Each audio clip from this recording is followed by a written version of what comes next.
Hello everyone, welcome to my channel David CP. तो इस video में हम कोड सेफ स्टार्टर 141 के इफ 2 के 4 क्वेश्चन करेंगे। ए, बी, सी एंड डी। ठीक है, हम इसको डिटेल्ड में समझेंगे एंड इसको सॉल्व करेंगे। तो पढ़ते हैं अपने पहले क्वेश्चन की तरफ। पहला क्वेश्चन है हमारा, उसका नाम है रिडंडेंट एरे। ठीक है, तो इसको पढ़ते हैं एंड समझते हैं कि क्वेश्चन क्या कह रहा है। तो ये क्वेश्चन है रिडंडेंट एरे। तो ये कह रहा है Ceph has an array A containing n positive integers। तो Ceph है, उसके पास array A है जो n पॉजिटिव इंटीजर को कंटेन करता है। He can perform the following operation on the array as many time as he like। ठीक है, ये सारे ऑपरेशन वो जितनी मर्जी टाइम उतना कर सकता है। ठीक है, पर ये ऑपरेशन करने का उसका कुछ कॉस्ट होगा, वो कॉस्ट यहाँ पे दिया हुआ है। तो पहले ऑपरेशन समझते हैं कि क्या क्या ऑपरेशन कर सकता है वो। तो choose integers L and R such that 1 to n। क्या वो मतलब एल और आर एक इंटीजर्स चूज कर सकता है। देन वो क्या चूज कर सकता है, एक पॉजिटिव इंटीजर एक्स चूज कर सकता है। फिर वो क्या करेगा, for every index I from L to R inclusive of both, मतलब एल से आर तक वो ए आई में एक्स असाइन कर देगा। ठीक है, तो जो भी एल और आर चूज करेगा उसकी लेंथ इंटू एक्स उसका कॉस्ट होगा। ठीक है, find the minimum cost required to make all the element equal to element of a equal, मतलब सारे एलिमेंट सेम होने चाहिए। तो इसको समझते हैं कि कैसे होगा ये। तो इस ये वाला एग्जांपल लेते हैं 2 4 3 2। तो समझते हैं बेटर से। हमारा एग्जांपल था 2 4 3 2 2। अब वो बोल रहा है कि हमें एक एल से आर रेंज चूज करनी है। देन एल से आर रेंज चूज करके उसके एलिमेंट को हमें एक्स में, एक्स हमारा कुछ भी हो सकता है, उसने ये नहीं बोला कि एरे में से ही कुछ एक्स लेना है। एक्स हमारा 1 2 कुछ भी हो सकता है ना, हम कुछ भी वैल्यू ले सकते हैं और उसको हमें एरे में चेंज करनी है उस एल से आर में। तो लेट सपोज मैं अगर एल से आर ये लेता हूँ, मान लो ये लिया मैंने। अब मैंने लिया एक्स, मैं इसको 1 बना देता हूँ। लेट सपोज मैं इसको 1 बना देता हूँ। मैं ये एरे क्या बन जाएगा, 1 1 1 1 एंड 2। ठीक है, और इसका कॉस्ट कितना आएगा, कॉस्ट आएगा इसका आर कितना है 4 माइनस 1 प्लस 1 इंटू 1 कितना आया 4। तो इसका कॉस्ट 4 आएगा, पर अभी ये इक्वल बना ही नहीं है। हमें क्या है, सारे एलिमेंट इक्वल बनाने हैं। ठीक है, तो हमें ये करना है। तो हम क्या करेंगे इसके लिए, हम करेंगे लेट सपोज मैं एल आर ये ना लेके, अगर मैं एल आर ये लेता तो, और मैं एक्स को क्या चूज करता 2। ठीक है, तो ये अब क्या बन जाता, एल से आर तक 2 बन जाता, ये भी 2 ये भी 2 ये भी 2 ये भी, है ना, एलिमेंट बन जाते। और कॉस्ट कितना लगता, 3 माइनस 2 प्लस 1 इंटू 2, इस 2 इंटू 2 4, 4 मेरा कॉस्ट लगता है ना। तो मुझे यही कॉस्ट बताना है कि मेरा कितना कॉस्ट होगा, और पर मुझे क्या है, मिनिमम कॉस्ट बताना है, मिनिमम कितना कॉस्ट लग सकता है। ठीक है, तो इस वाले केस में 4 इसका मिनिमम कॉस्ट कॉस्ट है। तो अब देखते हैं, अब समझते हैं इसको कैसे हम इसको ड्राइव करेंगे एंड कैसे सॉल्व करेंगे। तो हमारा कॉस्ट कितना लग रहा है, देखो मैं यहाँ पे लिखता हूँ। हमारा कॉस्ट ये लग रहा था ना, आर माइनस एल प्लस 1, और जो हम एक्स ले रहे थे हम उसमें इंटू कर रहे थे। ठीक है, तो मुझे क्या देखना है, मुझे एक ऑब्जर्वेशन निकालनी है कि क्या ये इम्पैक्ट डाल रहा है मेरे उसको। देखते हैं, क्या अगर मैं दोनों को साथ में ले रहा हूँ तो इम्पैक्ट डाल रहा है। लेट सपोज अगर मैं इंडिविजुअल एलिमेंट लेता हूँ, अगर मैं हर एलिमेंट को इंडिविजुअल चेंज करता हूँ तो क्या उससे इम्पैक्ट पड़ेगा, देख लेते हैं। तो लेट सपोज मैंने इंडिविजुअल पहले अपनी रेंज ली, अपनी रेंज मैंने ले ली, ये वाली इंडिविजुअल एलिमेंट की ले ली। तो अब इसको मैं 2 बना रहा हूँ, मेरे साइज कितना है 1 इंटू 2, कॉस्ट हो गया 2। अब मैंने सेकंड अपनी एल और आर का लिया ये, अब कितना कॉस्ट होगा, अगेन 2 बना रहा हूँ मैं, 1 size 2, 2 again cost, 2 plus 2 4 cost, है ना। तो अगर मैं 2 एलिमेंट का ऐसे पेयर ले रहा हूँ, ऐसे रेंज ले रहा हूँ, तब भी मेरा कॉस्ट उतना आ रहा है। अगर मैं इंडिविजुअल चेंज कर रहा हूँ तब भी उतना कॉस्ट आ रहा है। तो इसका मतलब क्या हुआ कि जो ये रेंज वाला है, ये मेरे इस पे इम्पैक्ट इतना नहीं डाल रहा। मैं क्या कर सकता हूँ, अपने इंडिविजुअल्स एलिमेंट को भी चेंज कर सकता हूँ। ठीक है, तो मेरी एक ऑब्जर्वेशन तो ये आ गई कि मैं अपने इंडिविजुअल एलिमेंट्स को भी चेंज कर सकता हूँ। क्यों? क्योंकि उससे इतना इम्पैक्ट पड़ नहीं रहा है मेरे मेन कॉस्ट पे। ठीक है? तो ठीक है, तो मेन कॉस्ट पे मेरा इतना इम्पैक्ट नहीं पड़ रहा। ठीक है? तो यहाँ पे एक्स होगा, जनरल फॉर्म यही है। तो मुझे क्या दिख रहा है कि मुझे क्या-क्या चेंज करना है। तो ये सारे एलिमेंट्स में मुझे एक्स मतलब कुछ एक्स के इक्वल बनाना है उसको। ठीक है? तो जो एलिमेंट पहले से मैक्सिमम क्वांटिटी में है मेरे एरे में, उसको तो मैं ऐसे ही रहने देता हूँ, और जो मिनिमम क्वांटिटी में है, उसको मैं चेंज कर देता हूँ। मैंने क्या बोला? अगर इसकी जो एलिमेंट है उनकी फ्रीक्वेंसी कितनी है, मान लो यहाँ पे ऐसे होता है 2 4 3 2, ठीक है?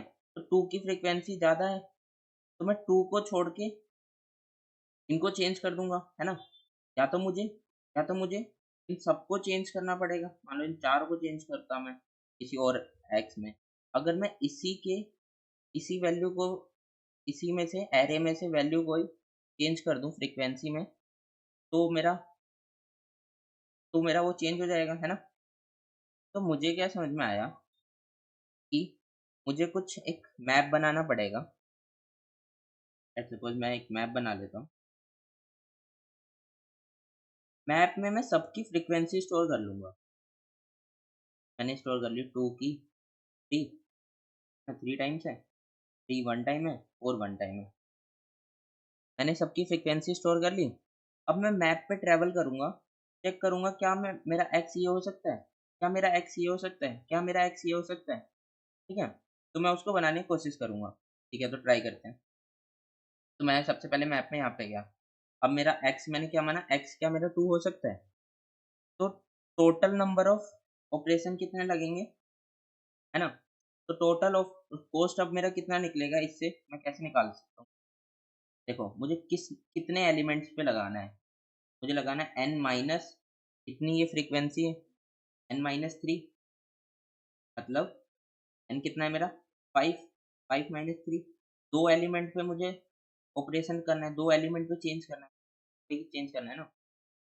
ठीक है, 2 पे मुझे चेंज करना है, और मैं क्या चेंज कर रहा हूँ, 2 एक्स 2 बना रहा हूँ। मेरा कॉस्ट कितना आएगा, मतलब 5 माइनस 3 इंटू 2, मेरा कॉस्ट आया 4। या मैंने इसको स्टोर करके रख लिया, मेरा कॉस्ट आया 4, और मैंने उसको स्टोर करके यहाँ पे कॉस्ट को 4 को स्टोर करके रख लिया, इतना कॉस्ट। ठीक है, अब मैं आगे बढ़ता हूँ। अब मैं अपने मैप में आगे ट्रेवल किया, मैंने देखा एक्स क्या मैं 3 बना सकता हूँ? ये 3 देख लेते हैं। तो 3 की ये कितने, टोटल एलिमेंट 5, 3 की फ्रीक्वेंसी 1 इंटू 3, है ना एक्स। ये कितना हुआ 4 इंटू 3 12। क्या ये मेरा कॉस्ट अभी रिड्यूस हुआ? मुझे तो मिनिमम करना है ना, ये तो ज़्यादा आ रहा है। नहीं, मैं इसको चूज़ ही नहीं करूँगा, मैं मिनिमम वाले को चूज़। ठीक है, अब मैं आगे बढ़ता हूँ। अब एक्स क्या लिया मैंने, 4 लिया। ठीक है, तो क्या मैं 4 से बना सकता हूँ? Total number of element 5 minus इसकी 4 की फ्रीक्वेंसी 1 2 4, 4 इंटू 4 16, ये तो और बढ़ गया, है ना? तो ये भी नहीं होगा, मेरा मिनिमम क्या होगा, 4 ही होगा, है ना? यही मेरा आंसर होगा। ठीक है, ये तो हो गया एक ऑब्जर्वेशन। और पर इसमें क्या है, एक एज केस है। लेट्स सपोज मैं कोई एग्जांपल देता हूँ आपको। लेट्स सपोज हमारा एक एरे है 5 एंड 6। तो अब इस पे ड्राई रन करते हैं, देखते हैं क्या ये हमारी ये वाली अप्रोच इस पे वर्क करेगी। ठीक है, 5 और 6 वाला एग्जांपल है, इस पे ड्राई रन करते हैं। तो सबसे पहले क्या बनाना है, मैप। मैप में मुझे उसकी फ्रीक्वेंसी स्टोर करनी है ना? 5 की फ्रीक्वेंसी 1, 6 की फ्रीक्वेंसी 1। अब मैं अपने मैप पे ट्रैवल करूँगा, मैप पे ट्रैवल करूँगा, ठीक है? तो एक्स कितना रखा मैंने 5, तो total number of element 2, 2 minus 1 into 5, तो ये कितना आया 5, ठीक है। मेरा कॉस्ट कितना आ गया 5, ठीक है, कॉस्ट 5 आया। अब आगे चलते हैं, ट्रैवल करते हैं। अब मैं एक्स कितना रखूँगा अपना, अब मैं एक्स रखूँगा 6, एक्स मैंने रखा 6, टोटल एलिमेंट 2, फ्रीक्वेंसी 6 की 1 इंटू 6, कॉस्ट कितना आया 6, ठीक है। तो कॉस्ट 5 मिनिमम आ रहा है, ठीक है। तो इस हिसाब से मेरा कॉस्ट आ रहा है 5, बट अगर मैं इस पे देखूँ, अगर मैं इसको ऐसे बना दूँ 1 और 1, ठीक है। अब कितना कॉस्ट आया मेरा, एक्स को ले रहा हूँ 1, है ना, एक्स को मैंने लिया 1 और मैंने 2 एलिमेंट को चेंज किया, 2 एलिमेंट्स को चेंज किया, साइज़ 2 इंटू 1, कितना आया कॉस्ट, 2 आया मेरा कॉस्ट, हाँ, बट यहाँ तो 5 आ रहा है, तो ये तो वैलिड नहीं है। मतलब मैंने तो बोला था कि इस अप्रोच से मेरा सॉल्व हो जाएगा, तो हमने मैप बना के अप्रोच करी, पर इस वाले केस में वो चेंज नहीं हो रहा, क्यों? क्योंकि ये एज केस क्यों है? क्योंकि अगर हम अपने एलिमेंट्स को अपने एलिमेंट्स को 1 बना सकते हैं, सारे एलिमेंट्स को 1 बना सकते हैं, तो हमारा कॉस्ट कितना होगा n। तो लास्ट में मुझे ये भी चेक करना पड़ेगा क्या, तो मेरा प्रिंट करने से पहले मुझे क्या चेक करना पड़ेगा, इसका कॉस्ट कितना आएगा n। अगर मैं 1 बना रहा हूँ तो सारे एलिमेंट्स को 1 बना रहा हूँ तो कॉस्ट कितना आएगा n, ठीक है। तो मुझे लास्ट में चेक करना पड़ेगा मिनिमम ऑफ n कोमा जो मेरा कॉस्ट आया ऊपर, है ना, ये मैं अलग से चेक कर लूंगा कि क्या मैं सबको 1 बना सकता हूँ। अगर 1 बना सकता हूँ तो ये मेरा आंसर होगा, अगर नहीं बना सकता तो मेरा पोस्ट आंसर होगा, है ना, मेक सेंस। अब इसको कोड कर लेते हैं एंड देखते हैं कि ये पास होता है या नहीं। तो सबसे पहले मुझे क्या लेना है, अपने टेस्ट केसेस इनपुट में लेने हैं, ठीक है। तो मैंने टेस्ट केसेस इनपुट में ले लिए, फाइल टी माइनस माइनस, ठीक है। अब एक एन इनपुट में लेना है। ये इनपुट कैसे लेते हैं अगर किसी को नहीं आता, तो देखो यहाँ पे दिया होता है इनपुट फॉर्मेट।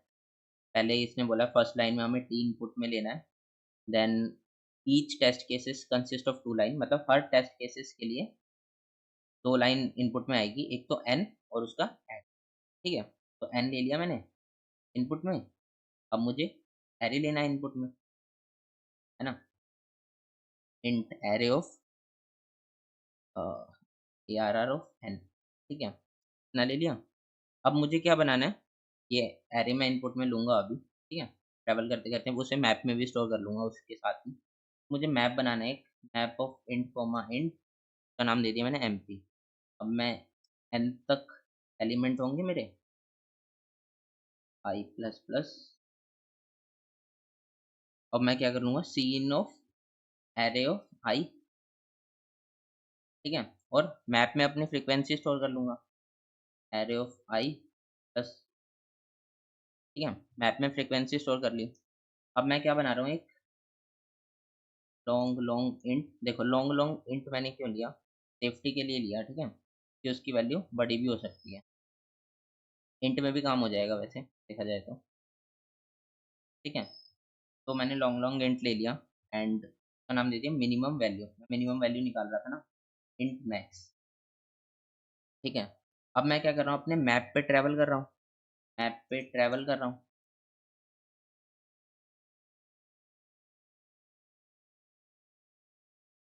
अब मैं अपने मैप पे ट्रैवल कर रहा हूँ, उसको मैप पे ट्रैवल करके क्या कर रहा हूँ मैं, मिनिमम वैल्यू निकाल रहा हूँ उसकी। मिनिमम वैल्यू कैसे निकाल रहा हूँ, मैं निकाल रहा हूँ मिनिमम वैल्यू स्टोर करके मिनिमम वैल्यू कॉमा, देखो n minus I T dot second, I T dot second में क्या स्टोर होगा मेरी फ्रिक्वेंसी, इंटू एक्स क्या है आई टी डॉट फर्स्ट मेरा कॉस्ट है ना। तो मैं लॉन्ग लॉन्ग इंट में ही चेंज कर, ठीक है। तो ये मेरा कॉस्ट होगा, है ना, आई टी डॉट सेकेंड में क्या है frequency, I T dot first में क्या है एक्स, ठीक है। और लास्ट में मैं क्या चेक कर रहा हूँ, क्या मैं उसको 1 बना सकता हूँ सबको, तो minimum of minimum value comma N, N ही होगा ना उसका कॉस्ट, तो एन, एंड ये मैं प्रिंट कर दूंगा। ठीक है, या मिनिमम वैल्यू होगा या मेरा n होगा। ठीक है, अब इसको रन करते हैं। तो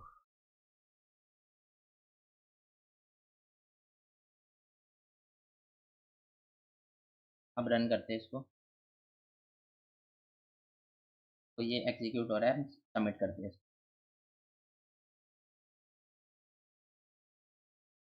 तो ठीक है, ये हमारा करेक्ट आंसर आ गया। तो हमने बेसिकली फर्स्ट क्वेश्चन अपना सॉल्व कर लिया। तो फर्स्ट क्वेश्चन हमने सॉल्व कर लिया। अब सेकंड की तरफ देखते हैं, सेकंड समझते हैं सेकंड क्या है। तो अब हम सेकंड क्वेश्चन करने जा रहे हैं। तो उसका नाम है एम्फीबियन स्केप। तो इसको पढ़ते हैं एंड समझते हैं क्वेश्चन क्या कह रहा है, देन उसको डिटेल में फिर से समझेंगे। तो ये क्वेश्चन है एम्फीबियन स्केप। तो ये कह रहा है chef is building a robot frog, ठीक है, which he would like to be able to climb out of a well quickly. ठीक है, the well has a height H unit, जो जो वेल है उसकी हाइट एच यूनिट है। Initially the frog is placed at the bottom of the well, मतलब X zero पे। ठीक है, let A denote the jumping power of the frog and B denote the slipperiness of the well wall. ठीक है, यहाँ पे naming वो है। ठीक है, तो मतलब ए क्या है कि वो कितना जंप कर सकता है, और बी कितना वो डाउनवर्ड कितना चला जाएगा, है ना, कितना स्लिप कर जाएगा वो। ठीक है, every second the following two step happen in order. तो हर सेकंड ये टू स्टेप होंगे। ठीक है, first the frog will jump A unit upward along the wall, that is X will increase by A. ठीक है, तो एक्स क्या थी, इनिशियल पोजीशन थी उसकी। तो वो जब जंप करेगा तो ए यूनिट से ऊपर की तरफ बढ़ जाएगा। ठीक है, if it reaches a height of H unit और greater with this jump, it is consider to have climb. अगर वो उस वॉल से वेल से बाहर निकल जाता है, मतलब वो एच यूनिट उसकी, मतलब उसकी जितना वो जंप करता है एक्स प्लस ए, अगर ग्रेटर देन एक्स हो जाता है, एच हो जाता है, तो वॉल से वेल से बाहर निकल जाएगा, है ना। तो उसे माना जाएगा कि वहां पे वो वेल से बाहर निकल गया एंड वहीं पे स्टॉप हो जाएगा। ठीक है, next if it is still with in the well, अगर वो वेल के अंदर रहता है, अगर इतनी जंप लेने के बाद भी, तो क्या होगा, वो एक्स से रिड्यूस हो जाएगा, बी से रिड्यूस हो जाएगा, X X will reduce by B. ठीक है, मतलब X minus B. Note that X can not be fall below zero. ठीक है, वो जीरो सरफेस से नीचे नहीं जा सकता। ठीक है, तो मतलब मैक्सिमम ऑफ जीरो और एक्स माइनस बी हो। तो शेफ हैजंट डिसाइड, ये कुछ नहीं है। फिर हमें क्या बोला है, एन के एच दिया हुआ है ना। हमें count the number of pair A B हमें फाइंड करने हैं। ठीक है, तो अच्छे से इसको बेटर से समझते हैं क्वेश्चन को क्या कह रहा है। ये कह रहा है हमें एन दिया हुआ है, हमें के दिया हुआ है एंड हमें एच दिया हुआ है। एन क्या है, एन है कि जो ए और बी था ना, ए क्या था, जंप पावर, एंड बी क्या थी, स्लिप की, ना वो स्लिप होगा। तो वो कह रहा है कि जो ए और बी है वो एन की रेंज में होगा, मतलब 1 से 2 तक होगा, 1 से n तक होगा, और बी भी 1 से n तक होगा। ठीक है, एन तो ये है। और के क्या है कि उसको इतने टाइम में जंप करना है, मतलब वॉल से बाहर निकलना है। अगर वो निकल पाता है तो ठीक है, नहीं तो वो वैलिड नहीं होगा। ठीक है, और एच क्या है, एच क्या है, हाइट ऑफ वेल। ये एक वेल है, तो ये उसकी हाइट है। ठीक है, तो समझते हैं कि इसको बेटर से हम, कि हम इसको कैसे करेंगे। तो ए और बी की पॉसिबिलिटीज क्या क्या हो सकती है, एन टू है तो ए वन हो सकता है ना, बी टू हो सकता है। ठीक है, और ए वन हो सकता है, बी भी वन हो सकता है। ए और बी की रेंज क्या है, 1 से 2, और बी की रेंज भी है ना। तो इसमें ये इसके पॉसिबल कॉम्बिनेशन, 2 1, और क्या बन सकता है, 2 2। ठीक है, ये पॉसिबल कॉम्बिनेशन बन सकता है। अब इसमें से देखते हैं हम वैलिड कौन से हैं, नॉट वैलिड कौन से, तो हमें कौन कौन से पेयर रिटर्न करने हैं। हमें पेयर रिटर्न करना है बेसिकली। हमें आउटपुट में क्या देना है, काउंट ऑफ वैलिड पेयर्स। मैं यहाँ पे लिख देता हूँ। तो हमारा आउटपुट क्या होगा, आउटपुट होगा हमारा count of valid pair, valid pair. ठीक है, ये हमारा आउटपुट होगा। तो अब देखते हैं कि ये वैलिड है कि नहीं। तो ए कितना है, 1, बी कितना है, 2।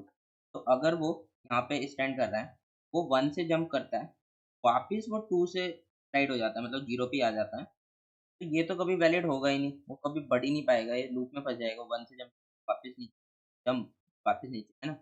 ये तो वैलिड होगा ही नहीं, तो ये वाला तो कभी वैलिड होगा ही नहीं। अब देखते हैं 1 से जंप करके 1 पे डाउन, तो वो 1 से जंप कर रहा है, 1 से फिर स्लिप कर जा रहा है, 1 से जंप कर रहा है, देन 1 से फिर स्लिप कर जा रहा है। ये भी कभी वैलिड नहीं होगा, है ना? ये भी नहीं होगा। तो अब अगला केस क्या है? 1, तो ये देखते हैं। तो वो 2 से जंप कर रहा है एंड 1 से स्लिप हो जा रहा है। फिर वो 2 से जंप कर रहा है, 1 से स्लिप हो जा रहा है। फिर वो 2 से जंप कर रहा है, 1 से स्लिप हो जा रहा है। फिर वो 2 से जंप कर रहा है, 1 से स्लिप हो जा रहा है। फिर वो 2 से जंप कर रहा है, 1 से स्लिप हो जा रहा है। फिर वो 2 से जंप कर रहा है, 1 से स्लिप, 2 से जंप, 1 से स्लिप, 2 से जंप, 1 से स्लिप, 2 से जंप, 1 से स्लिप, 2 से जंप, है ना? 2 से जंप होते ही वो वेल से बाहर निकल जाएगा। तो हमें क्या बताना है? हमें देखना है कि इस जो इसने टाइम लिया, वो क्या इसके वैलिड में है, मतलब इससे कम है, इसकी रेंज में है। अगर रेंज में है, वो हमारा एक वैलिड पेयर होगा, उसको हम काउंट कर लेंगे एक, ठीक है?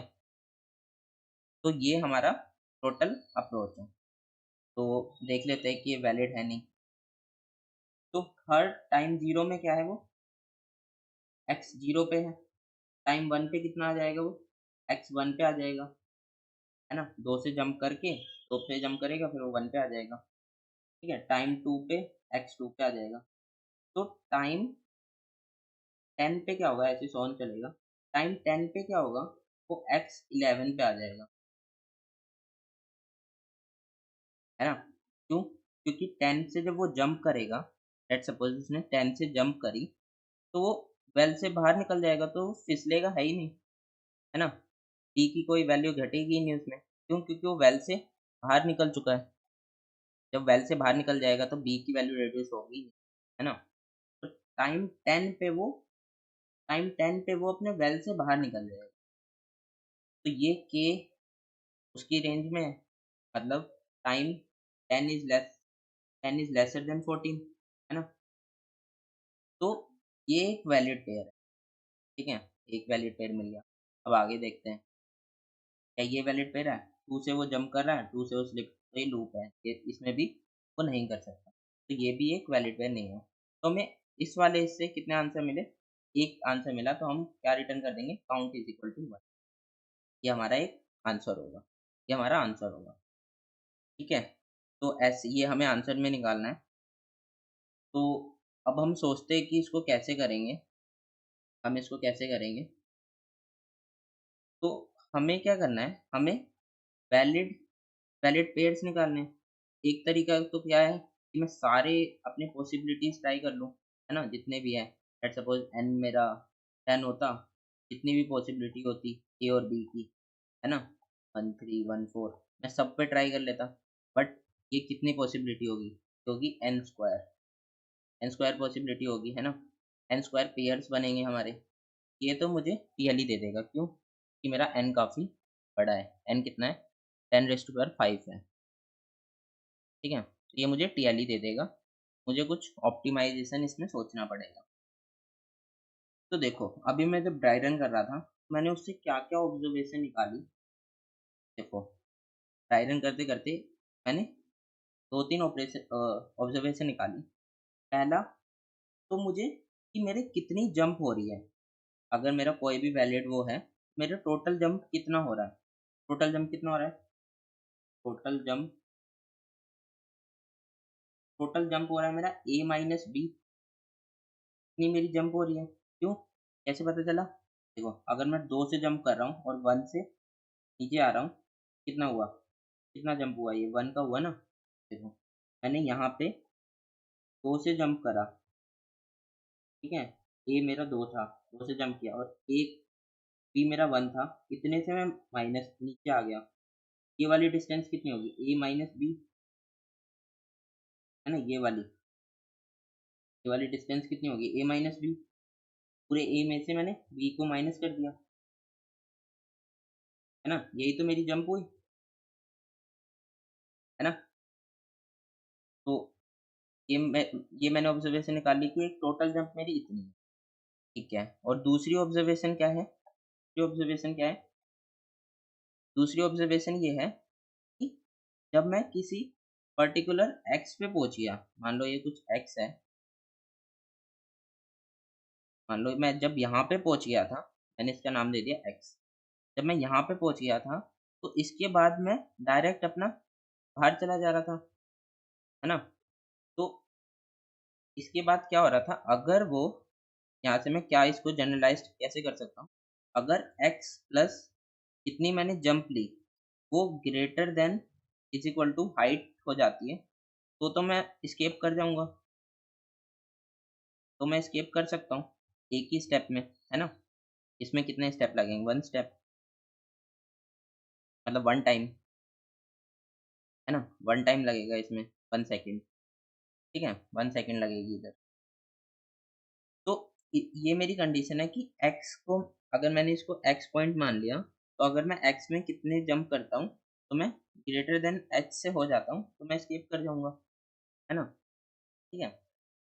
तो अब इस पे, अब मुझे ये पता चल गया इतना, इसमें तो मुझे 1 सेकंड लगेगा। अब मुझे पता करना है कि इस वाले में मेरी कितनी सेकंड लगेगी,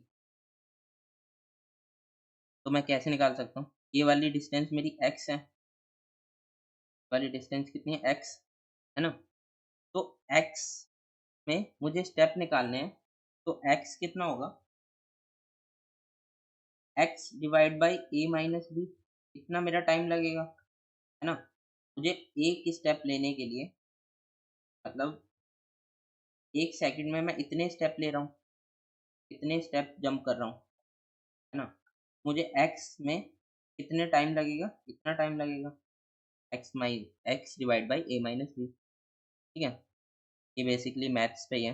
और x की वैल्यू मैं किस टर्म में निकालूंगा, जो जो वैल्यू मुझे पता है, मुझे किस किस की वैल्यू पता हो सकती है, a की वैल्यू, b की वैल्यू, h की वैल्यू, है ना? मैं x को रिड्यूस कर देता हूँ, यहाँ से मैं x को और सिंप्लीफाइड करके क्या लिख सकता हूँ, यहाँ से मैं लिख सकता हूँ x is greater than is equal to h minus a। जो वैल्यू मुझे पता है मैं उसी फॉर्म में उसको रिड्यूस करूंगा ना। अब मैं इस x को अपने इसमें पुट कर देता हूँ, ये कितना बच जाएगा, h minus a divide by a minus b, ठीक है?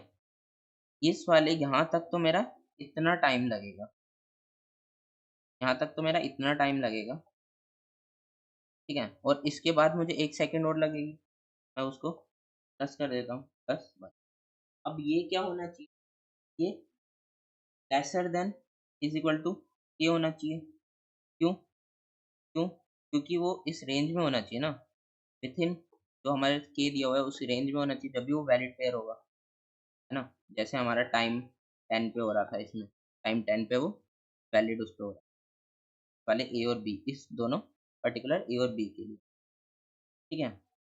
तो ये मेरी इक्वेशन आ गई ये, ठीक है? ये वाली मेरी इक्वेशन आ गई, ठीक है? तो अब आगे क्या कर सकते हैं, अब आगे मुझे इसमें क्या-क्या निकालना है, देखो h तो मेरा गिवन है, k मेरा गिवन है, ये कांस्टेंट है, मुझे a और b की वैल्यू निकालनी है, ठीक है?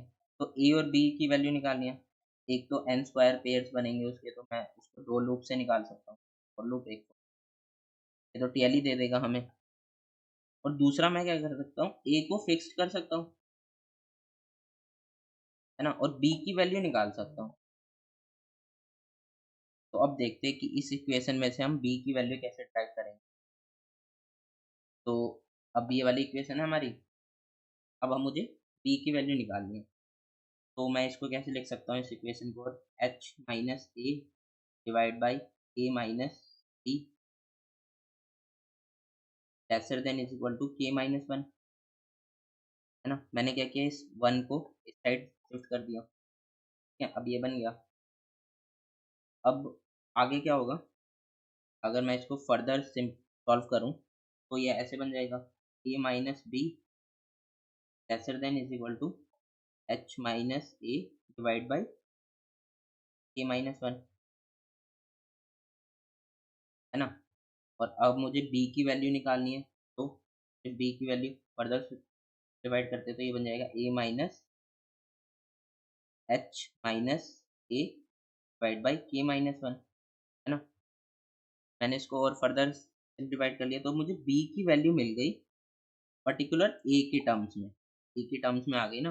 अब मुझे देखो इसमें a पता है, h पता है और k पता है ना, मैं b की वैल्यू निकाल सकता हूँ ना।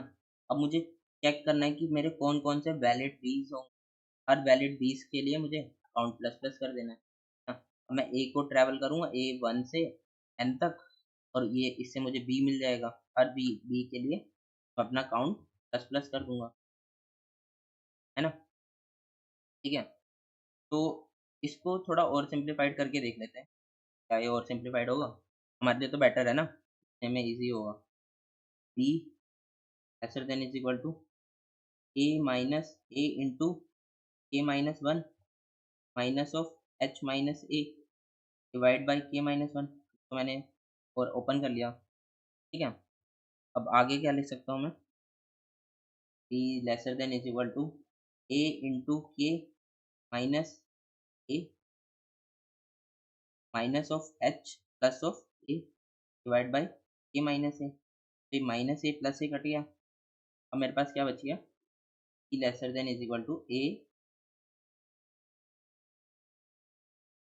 Into K minus of h divide by K minus 1, है ना। तो ये मेरी ड्राइव होके फाइनल इक्वेशन आ गई। ठीक है, तो सिंपली अब तो मुझे क्या ही करना है, सिंपली ये वैल्यू निकालनी है। तो मैं हर एक फॉर लूप चलाऊंगा स्टार्टिंग इसे 1 से लेके A lesser than is equal to n तक, और उसके लिए ये वाली कंडीशन चेक कर लूंगा, है ना। ये वाली कंडीशन चेक कर लूंगा और अपनी उसमें काउंट को प्लस प्लस कर दूंगा, मतलब उसमें से उतना इंक्रीमेंट कर दूंगा, मतलब वो एक वैलिड पेयर होगा। ठीक है, तो अब इसको कोड कर लेते हैं, एंड कोड से आपको और बेटर से समझ में आएगा। तो यहाँ पे मैंने क्या किया है, टेस्ट केसेस ले लिए एंड एक फंक्शन कॉल कर दिया सॉल्व। ठीक है, तो अब मुझे सॉल्व फंक्शन लिखना है सिर्फ, तो लिख लेते हैं, या फिर यहाँ पे भी लिख सकते हैं हम सॉल्व ना डिफाइन करके, है ना, मर्जी है आपकी, कैसे भी लिख सकते हैं, ये लिख लेते हैं, कॉम्प्लिकेटेड नहीं होगा। तो हमें क्या लेना है, सबसे पहले हमें लेना है n, हम ले रहे हैं n, हम ले रहे हैं k इनपुट में एंड h। ठीक है, ये हमने इनपुट में ले लिया, अब ये इनपुट में भी ले लेते हैं, तो डिक्लेयर किया है। ठीक है, तो इनपुट में ले लिया, अब मैं क्या रखूँगा, एक काउंट रख लूँगा, है ना, जो जिसमें हमें काउंट की वैल्यू स्टोर करनी है। अब मैं क्या कर रहा हूँ, ए के लिए आइट्रेट कर रहा हूँ, आइट्रेट फॉर ए, ठीक है, iterate for A, for long long A is equal to 1 से लेके एक कब तक होगा, n तक, है ना, और ए प्लस प्लस। ठीक है, ए के लिए ट्रेवल कर रहा हूँ। अब अगर जो ए है, जितना मैं फर्स्ट जंप करूँगा, अगर वो ही मेरी एच से ग्रेटर देन हो जाती है, तीसरे, तो मतलब क्या बोल रहा हूँ मैं, A is greater than is equal to H, पहले ही फर्स्ट उसमें ही वो एच से ग्रेटर हो जाता है, तो उसके लिए क्या क्या आंसर होगा? उसके लिए सारे वैलिड बी होंगे, जितना भी होगा सभी आंसर में होगा, है ना। क्योंकि मान लो, लेट्स सपोज कहता हूँ,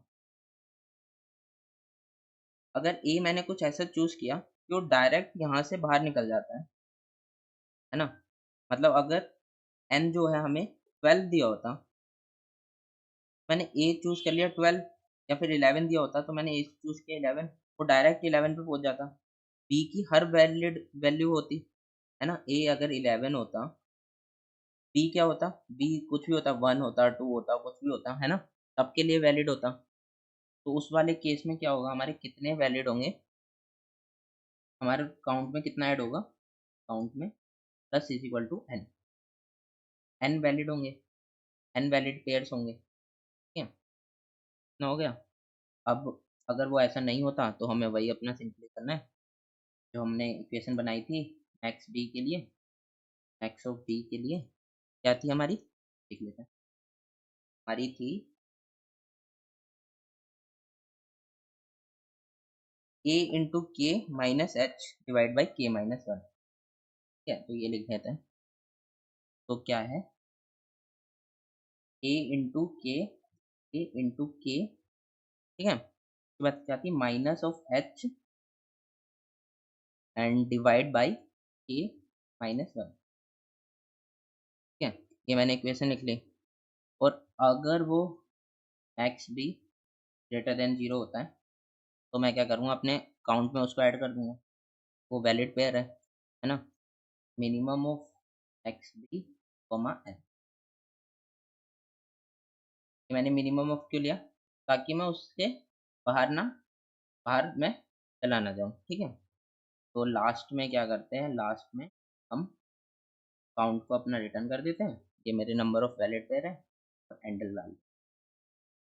ठीक है, फॉर लूप से बाहर आके, सॉरी फॉर लूप, हाँ ठीक है, इस फॉर लूप से बाहर आके हमने अपना काउंट को हैंडल कर दिया। अब इसको रन कर लेते हैं एंड चेक करते हैं कि रन हो रहा है या नहीं। ठीक है, तो रन हो रहा है, अब सबमिट कर लेते हैं एंड ठीक है, तो ये सबमिट भी हो गया। ठीक है, तो हमने सेकंड क्वेश्चन भी सॉल्व कर लिया।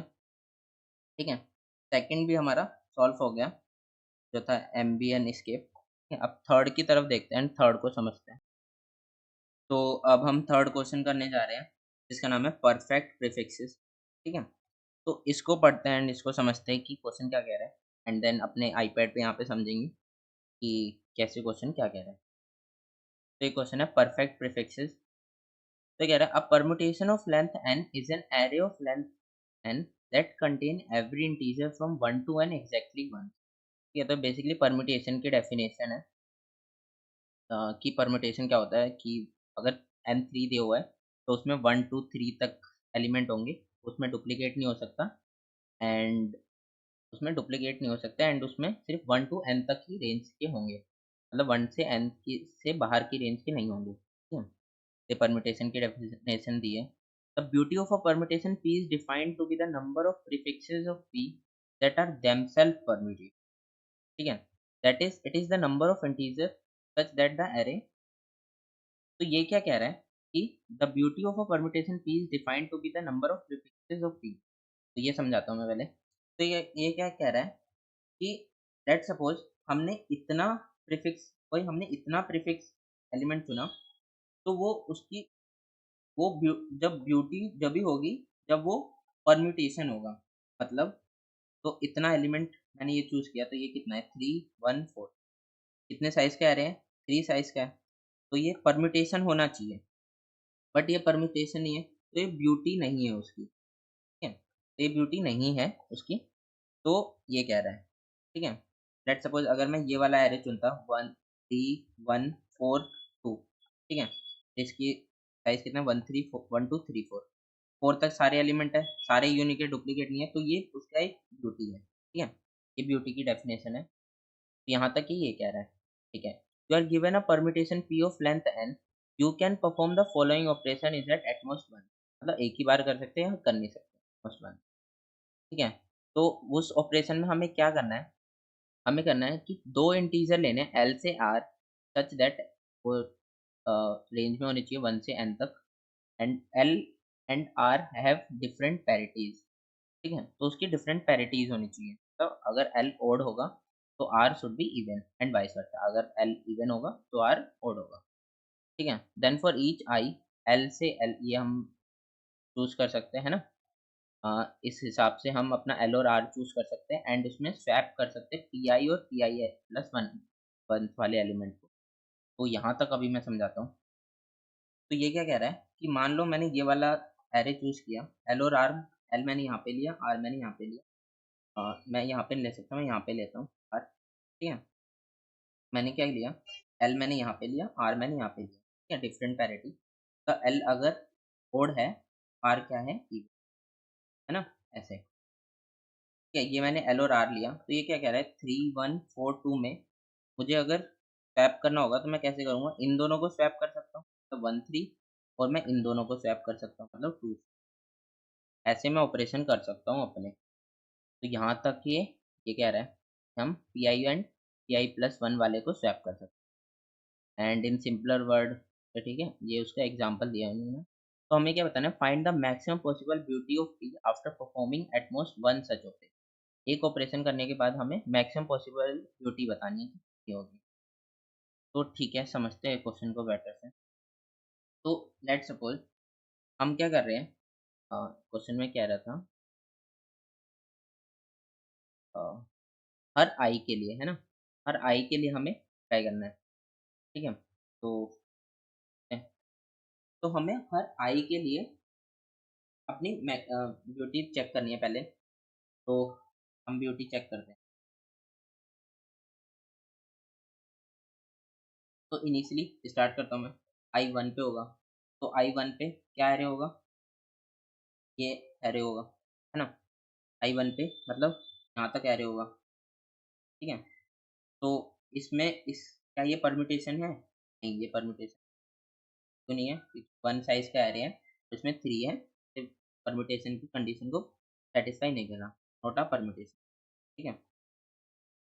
अब आई टू पे गया, अब क्या एरे होगा, मेरा होगा थ्री और वन, क्या ये परम्यूटेशन है, नहीं, ये भी नहीं है परम्यूटेशन, नॉट अ परम्यूटेशन।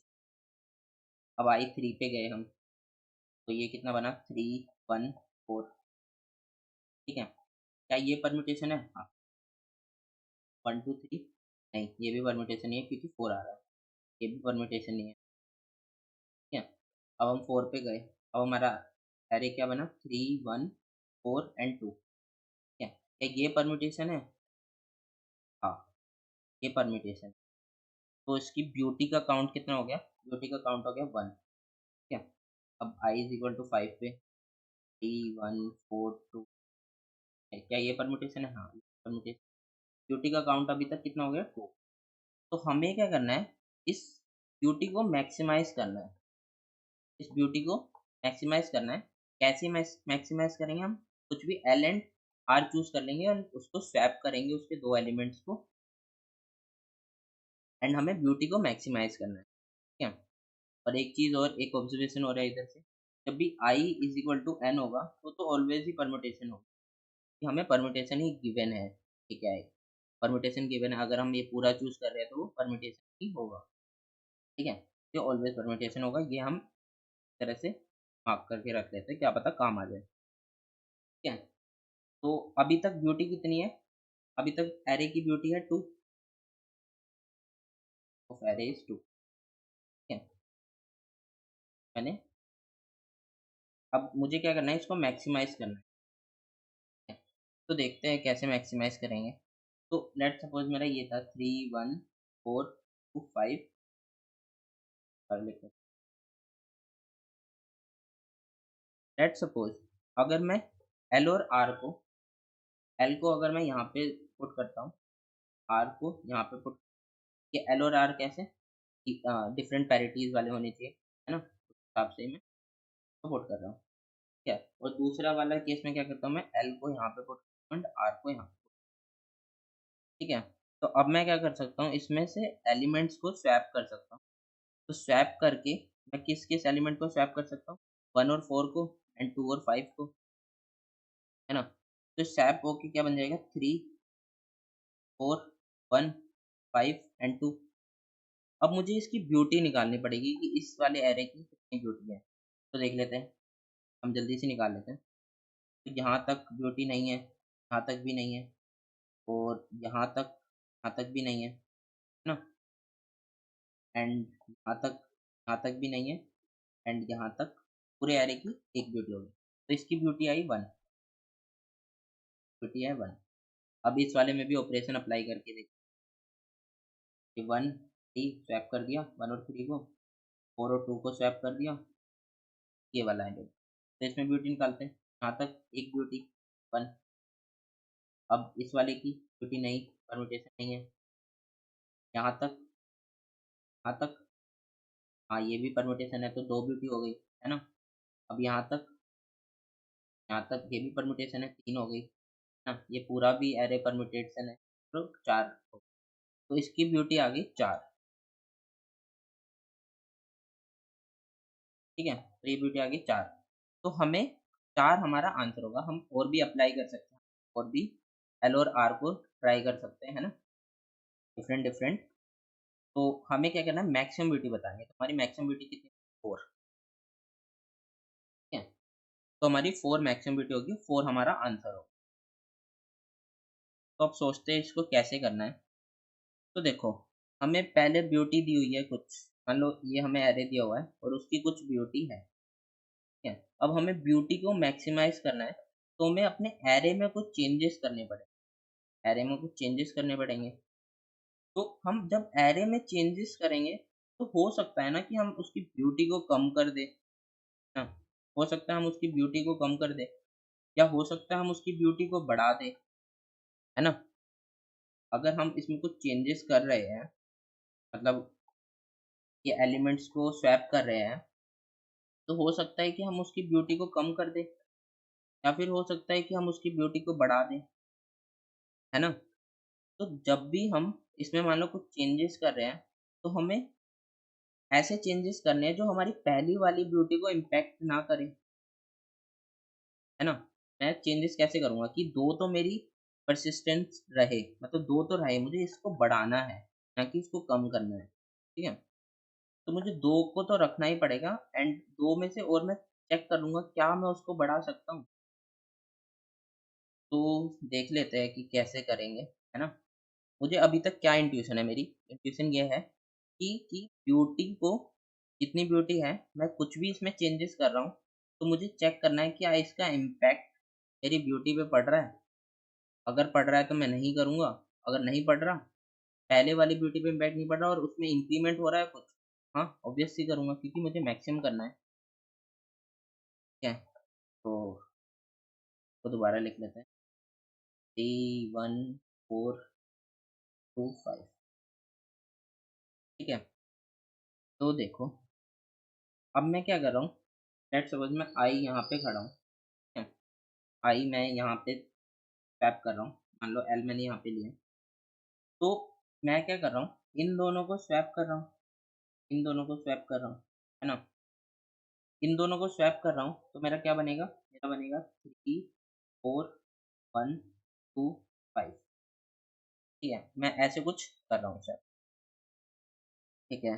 तो मैं क्या कर रहा हूँ, मैं जो यहाँ तक मेरा सब एरे है, उसकी ब्यूटी को चेंज हो रही है, उसकी ब्यूटी चेंज हो रही है ना? उसकी ब्यूटी पे इम्पैक्ट पड़ रहा है। पर क्या इस वाली इसकी ब्यूटी पे इम्पैक्ट पड़ रहा है?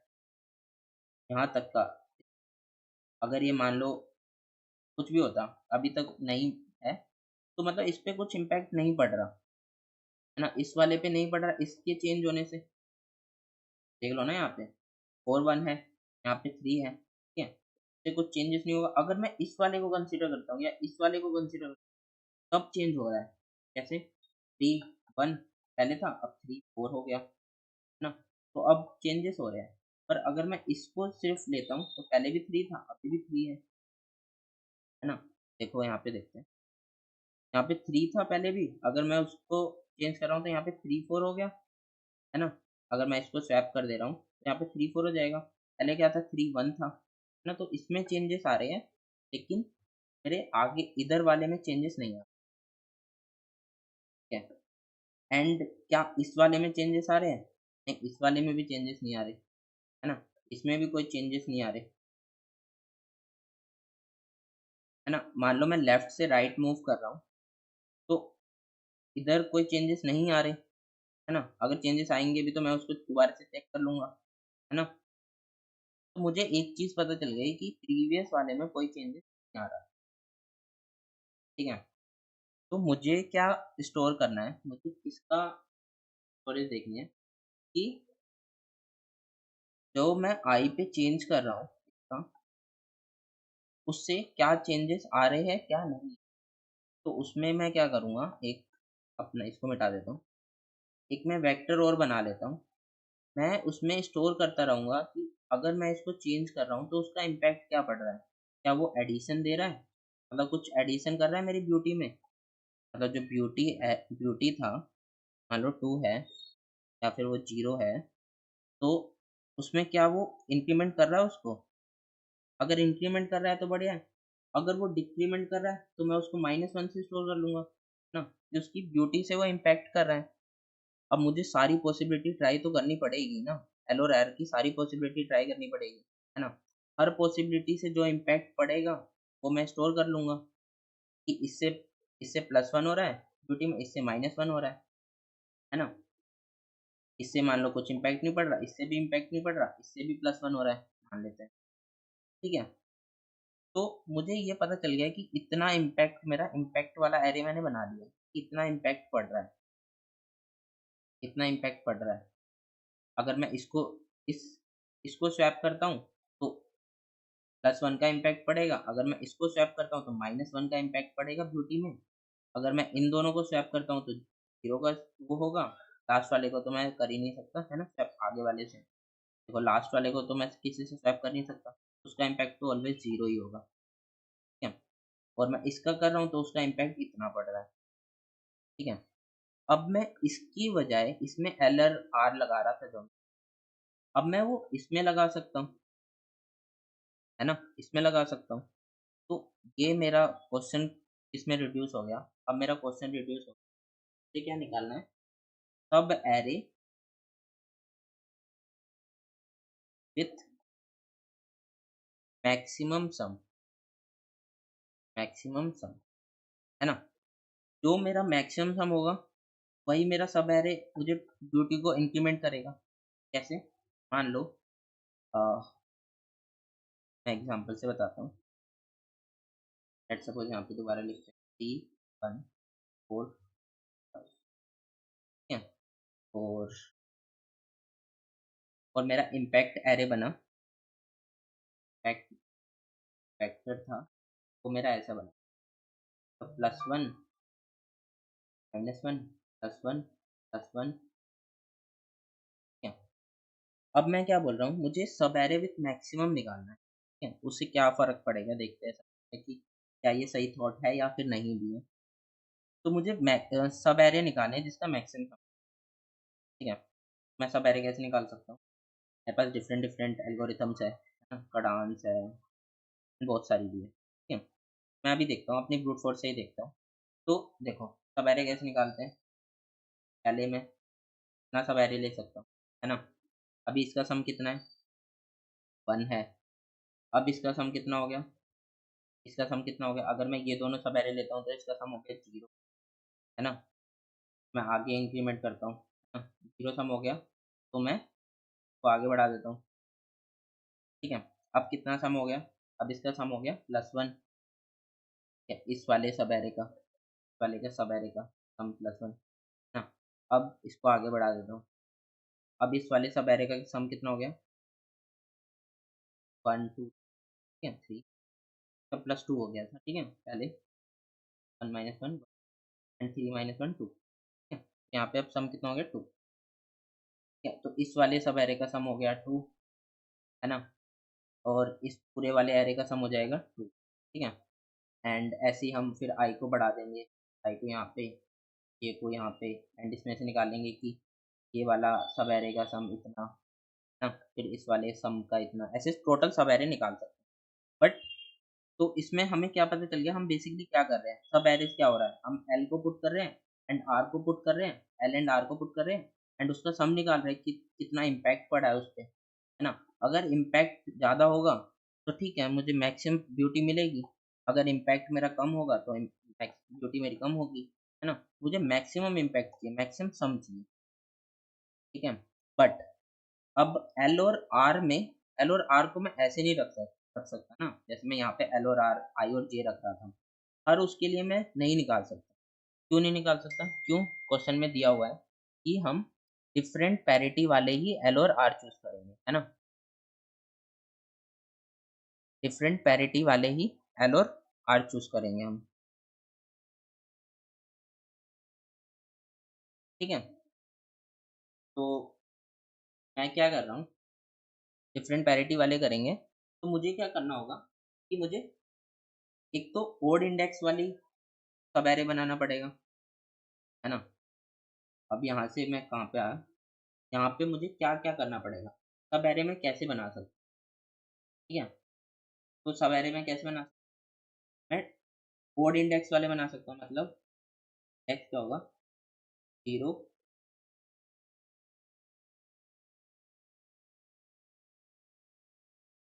1, 3, 5, 7, है ना? या फिर 0, 2, 4, 6, ये दोनों मैं सब एरे बना सकता हूँ।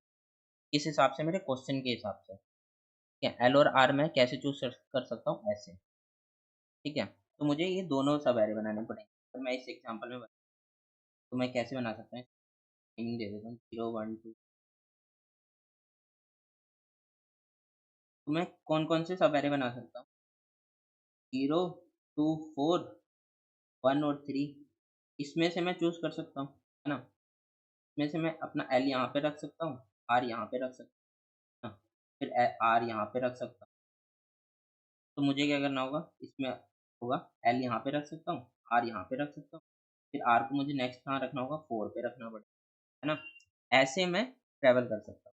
तो इसको और डिटेल में बताऊँ तो देखो, पहले हम कहाँ रखेंगे? एल यहाँ पे रखेंगे और आर कहाँ पे रखेंगे?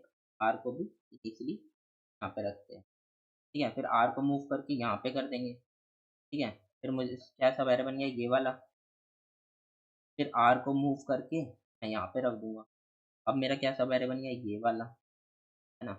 और ओड वाले में क्या होगा? मैं पहले एल और आर यहाँ पे 1 पे रखूँगा। बता देता हूँ। ओड वाले में क्या होगा? एल और आर को मैंने यहाँ पे रखा, फिर आर को मैंने मूव करके यहाँ पे कर दिया। पहले ये वाला सब एरे बना था, देन ये वाला सब एरे बना, है ना? ठीक है? और आगे होता तो फिर 1 से 5 वाला सब एरे बनता, ठीक है? तो हम ऐसे ओड इंडेक्स और इवन इंडेक्स वाला बना सकते हैं। मतलब 0 से 2, लेट्स सपोज ये कितना, ये कौन-सा हुआ? ओड इंडेक्स वाला हुआ ना? एंड इवन वाला क्या होगा? 0 से 3, मतलब 4 एलिमेंट, ठीक है? ऐसे होगा। तो क्या, आई होप आपको ये समझ में आया हो। तो इसका मैं अपना सम निकाल सकता हूँ एंड उसके सारे सम में मैं अपना मैक्सिमम निकाल सकता हूँ, मैक्सिमम सम, है ना? मैक्सिमम सम निकाल सकता हूँ। ठीक है, तो मतलब मुझे इतना तो समझ में आ गया कि मुझे एक ऐसे इम्पैक्ट वेक्टर बनाना है एंड इम्पैक्ट वेक्टर बना के मुझे उसमें से इवन और ओड का मैक्सिमम सम निकालना है। इवन इंडेक्सेस और ओड इंडेक्सेस, ठीक है? तो इसको देख लेते हैं, इसको कैसे करेंगे, ट्रैवल कैसे करेंगे, ओड में हम इसको कैसे लिखेंगे? तो हम कडांस से करते हैं, है ना? कडांस में कैसे करते हैं? हम एक लूप चलाते हैं, हम एक मैक्सिमम ले लेते हैं, मैक्सिमम 0 और एक सम ले लेते हैं, ठीक है? सम 0, ठीक है? फिर हम एक लूप चलाते हैं, पहले मुझे ओड वाले के लिए चलाना है, तो आई 0 से आई n माइनस 1 तक। ओड वाले के लिए कैसे चलाऊँगा मैं? हर बार प्लस इक्वल टू 2 का इंक्रीमेंट कर दूँगा। 0 से 2, 2 से 4, है ना? ऐसे, ठीक है? फिर हम क्या करते हैं, सम में उसको इंक्रीमेंट कर लेते हैं। मेरा वेट ऑफ आई है और मैक्सिमम स्टोर कर लेते हैं कि क्या मैक्सिमम सम मिला। अगर मैक्सिमम सम मिला तो उसको स्टोर कर लेंगे एंड अगर सम लेसर देन 0 होता है तो उसको रीसेट कर देंगे, इसको सब एरे को। ये हमारी हो गई ओड इंडेक्स वाली, ओड पैरिटी वाली, मतलब ओड एलिमेंट, ठीक है? तो ठीक है, और इवन वाली में क्या करेंगे? हम इवन वाली में 1 वाले से चलाएँगे और उसको इंक्रीमेंट करेंगे प्लस इज़ इक्वल टू 2 का। क्या होगा? 1 से 3, फिर 1 से 5, ऐसे बनेगा, है ना? बस इतना चेंजेस करना है एंड दोनों का हम मैक्सिमम निकाल लेंगे, मैक्सिमम हो जाएगा, ठीक है? तो ये तो हमारा हो गया कडांस, ठीक है? अब हम देखते हैं कि हम ये वाला जो हम वेक्टर बना रहे हैं, इसको हम कैसे बनाएँगे, ठीक है? हमें ये भी तो बनाना पड़ेगा ना। अगर हम वैसे सिंपली बनाएँगे तो हमें काफ़ी टाइम कॉम्प्लेक्सिटी लगेगी अगर हम ब्रूट फोर्स तरीके से बनाएंगे, हम आई पे ट्रैवल कर रहे हैं, देन आई का इम्पैक्ट चेक कर रहे हैं हाउस से, है ना? तो इसको और समझते हैं कि कैसे हम बनाएंगे। तो मेरा क्या था, 3 1 4 2 एंड क्या है, 4 to 5, ये वाला है, ठीक है? तो अब मुझे क्या करना है, मुझे चेक करना है साथ में ट्रैवल करते करते कि उसकी ब्यूटी कितनी है एंड ब्यूटी का इम्पैक्ट कितना है, और वेक्टर आई में उसको शो करना है। तो मैं क्या करूँगा, लेट सपोज मैं आई यहाँ पे है, आई यहाँ पे, अब मैं क्या करूँगा, एक अपना, देखो, मान लो यहाँ तक एलिमेंट है, ठीक है? मान लो ये 3 1 4 है, इंडेक्सिंग है 1 2 3। अब मुझे बताना है कि ये परम्यूटेशन है या नहीं, ठीक है? तो मैं कैसे बता सकता हूँ? एक तरीका तो ये है कि इसका मैक्सिमम एलिमेंट मैं निकाल लूँ, मैक्सिमम एलिमेंट, अगर वो मैक्सिमम एलिमेंट इसके इक्वल नहीं होता, तो मतलब वो परम्यूटेशन नहीं है ना? क्यों? क्योंकि परम्यूटेशन की डेफिनेशन में ये है ना कि उसके रेंज में आना चाहिए, 1 से 4, 1 से 3 की रेंज में आना चाहिए। बट उसका जो मैक्सिमम एलिमेंट है वो तो रेंज से बाहर जा रहा है ना, तो परम्यूटेशन नहीं है। ऐसे हम चेक कर सकते हैं इजीली। तो ठीक है, हम, मुझे अभी तक पता चला कि मुझे मैक्सिमम एलिमेंट निकालना है, और मैक्सिमम एलिमेंट में से मैं चेक कर सकता हूँ अपने इंडेक्स से कि मेरा वो परम्यूटेशन है या नहीं है। इंडेक्सिंग में 1 बेस्ट कर देता हूँ, 1 2, ठीक है? तो मैं मैक्सिमम निकाल सकता हूँ। मैक्सिमम के लिए क्या चाहिए होगा मुझे,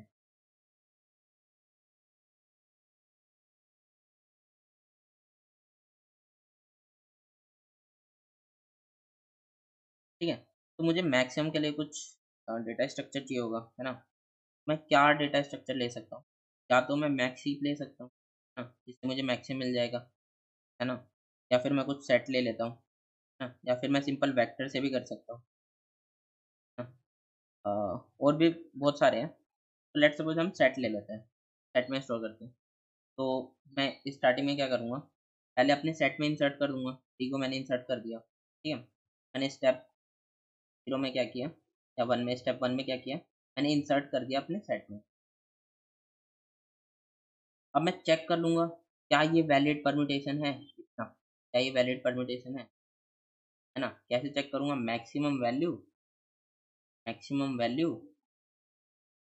is equal to I, I क्या, इंडेक्स 1, है ना? ठीक है? अगर वो वैलिड होता है, अगर वो वैलिड परम्यूटेशन होता है, तो मतलब क्या है, जो मेरा वेक्ट ऑफ आई में मैं क्या स्टोर करूँगा, मैं क्या स्टोर करूँगा? मैं वाई -1 स्टोर करूँगा। क्यों? क्योंकि वो पहले से वैलिड है ना, पहले से वो वैलिड है, ठीक है? पहले से वो वैलिड है, मैं उसमें -1 स्टोर करूँगा और अपना सी को इंक्रीमेंट कर दूँगा, ठीक है? ये क्या है, काउंट, मतलब उसकी कितनी वो हो रही है,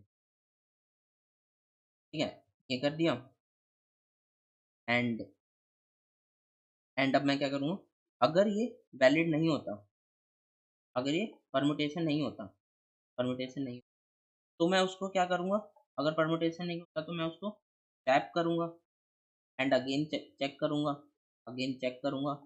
क्या वो वैलिड परम्यू, और अपना वेक्टर को अपडेट करूँगा, अपडेट वेक्टर। तो वो कैसे करूँगा मैं? तो मुझे स्वैप करना है, तो स्वैप क्या, मैं आगे वाला एलिमेंट करूँगा, है ना? स्वैप करना है, तो मैं इससे स्वैप करूँगा, है ना? 1 और 3 से, ऐसे बनेगा ना? तो मुझे क्या है, अपने मैप में चेक करने के लिए कि वो परम्यूटेशन है या नहीं, मुझे 3 को इरेज़ करना पड़ेगा, 1 को डालना पड़ेगा। क्यों? क्योंकि स्वैप होके तो ऐसा बन जाएगा ना, 1 और 3 बन जाएगा ऐसे। तो मैं क्या कर रहा हूँ कि अपने सेट में से को इरेज़ कर रहा हूँ, एंड सेट में क्या इंसर्ट कर रहा हूँ? एरे ऑफ आई प्लस 1, ठीक है? ये मैं इंसर्ट कर रहा हूँ। अब मैं क्या कर रहा हूँ, चेक कर रहा हूँ। चेक कैसे कर रहा हूँ, maximum value is equal to I, है ना? ऐसे चेक कर रहा हूँ। अगर ये फिर से यस होता है, मतलब पॉजिटिव इम्पैक्ट मिला। पॉजिटिव इम्पैक्ट मिला मतलब वैक को 5 में 1 कर दूँ। और अगर ये नो होता है, तब परम्यूटेशन नहीं होता, मुझे वापस उसको सही करना पड़ेगा, है ना? मतलब उसको तो मैं स्टोर नहीं करूँगा ना, नेगेटिव इम्पैक्ट आ रहा है, नेगेटिव इम्पैक्ट में मैं -1 करूँगा, है ना? तो मुझे -1 करके मैं अपने वेक्टर में जो उसका नेगेटिव इम्पैक्ट आ रहा है, -1 करके मैं अपने सेट को वापस वैसे ही कर दूँगा जैसे पहले था। हाँ, मैं क्या करूँगा, सेट में अ, इरेज़ कर दूँगा नेक्स्ट वाला element of I plus 1 and insert कर दूँगा I वाला एलिमेंट अरे ऑफ I, है ना? तो ये मुझे करना है। बेसिकली इसको भी हमने सिम्प्लीफाइड में कर लिया, ब्रूट फोर्स से नहीं, हमने सेट का यूज़ करके कर लिया, है ना? हम इसको मैक्सहीप का भी यूज़ करके कर सकते हैं। आप देखना है इसको कैसे करना है मैक्सहीप, ठीक है?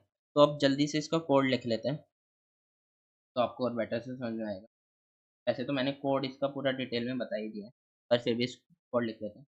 तो मैंने टेस्ट केस इनपुट में ले लिया एंड हर टेस्ट केस के लिए मैं सॉल्व वाला अपना कॉल कर रहा हूँ। तो अब मुझे क्या इनपुट में लेना है, n लेना है, डिक्लेयर किया, n को इनपुट में ले लिया। उसके बाद क्या इनपुट में लेना है, इनपुट में लेना है एरे, ठीक है? तो एरे 0 से I lesser than n, I plus plus and cin of array of I, ठीक है? एंड अब मुझे क्या बनाना है, एक वेक्टर बनाना है, वेक तो मैं n-1 साइज़ का बनाता हूँ। क्यों? क्योंकि लास्ट वाले का तो वो आगे वाले से चेक करेगा ही नहीं ना, लास्ट वाला एलिमेंट, ठीक है? और मैं क्या बनाता हूँ, सेट, एक मैंने सेट बना लिया, ठीक है? और मैंने एक काउंट ले लिया 1, क्या था वो, ब्यूटी, ठीक है? अब मैं क्या कर रहा हूँ, ये क्या स्टोर कर रहा है, ब्यूटी, ठीक है? 1 1 क्यों लिया मैंने? क्योंकि पूरा अगर मैं होल एरे ले लेता हूँ तो ब्यूटी तो ऑलवेज़ 1 होगी ना। तो हमने एक स्टार किया था, स्टार मार्क किया था, डिले किया था, कहाँ पे था? यहाँ पे, ठीक है? ये स्टार मार्क किया था कि इसकी ब्यूटी तो 1 ऑलवेज़ होगी। एंड अब हम क्या करते हैं, int int I is equal to 0 से ट्रैवल करते हैं and I lesser then n-1 तक आई प्लस, ठीक है? ये हमने उस पे ट्रैवल किया। अब हमने इनिशियली क्या किया, सेट डॉट इंसर्ट, है ना? ये स्टेप 1 था हमारा। सेट इंसर्ट करने के बाद हमें क्या करना था, चेक करना था कि वो परम्यूटेशन है या नहीं। मैं कैसे चेक करूँगा सेट के लिए, आर बिगिन, ठीक है? इज़ इक्वल टू आई, आई नहीं होगा क्योंकि इसमें 1 बेस्ड इंडेक्सिंग है, तो आई प्लस 1 होगा, ठीक है? और अगर वो वैलिड होता है, मतलब वैलिड परम्यूटेशन है, तो मैं क्या करूँगा उसमें -1 स्टोर कर दूँगा, ठीक है? एंड अपनी ब्यूटी को इंक्रीज़ कर दूँगा एंड कंटिन्यू करूँगा, ठीक है? और अगर वो नहीं होता, तो मैं क्या करूँगा, इरेज़ करूँगा उसमें से, और किसको स्टोर करूँगा, st डॉट इरेज़, इरेज़ क्या करना है मुझे, एरे ऑफ, सेट यहाँ पे डिक्लेयर किया एंड सेट डॉट इंसर्ट, ठीक है? इरेज़ कर दिया। इरेज़ करने के बाद मैं क्या करूँगा, इंसर्ट करूँगा। इंसर्ट किसको करूँगा मैं, एरे ऑफ I प्लस 1 को, है ना? और फिर दोबारा से चेक कर लूँगा कि वो आर बिगिन वो वैलिड परम्यूटेशन है या नहीं। दोबारा से चेक कर लिया, अगर वैलिड परम्यूटेशन है, मतलब वैक ऑफ आई मुझे एक पॉजिटिव इम्पैक्ट मिल गया उसका, है ना? और वापस से मैं उसको सही कर दूँगा, मतलब जैसे पहले था वैसा कर दूँगा।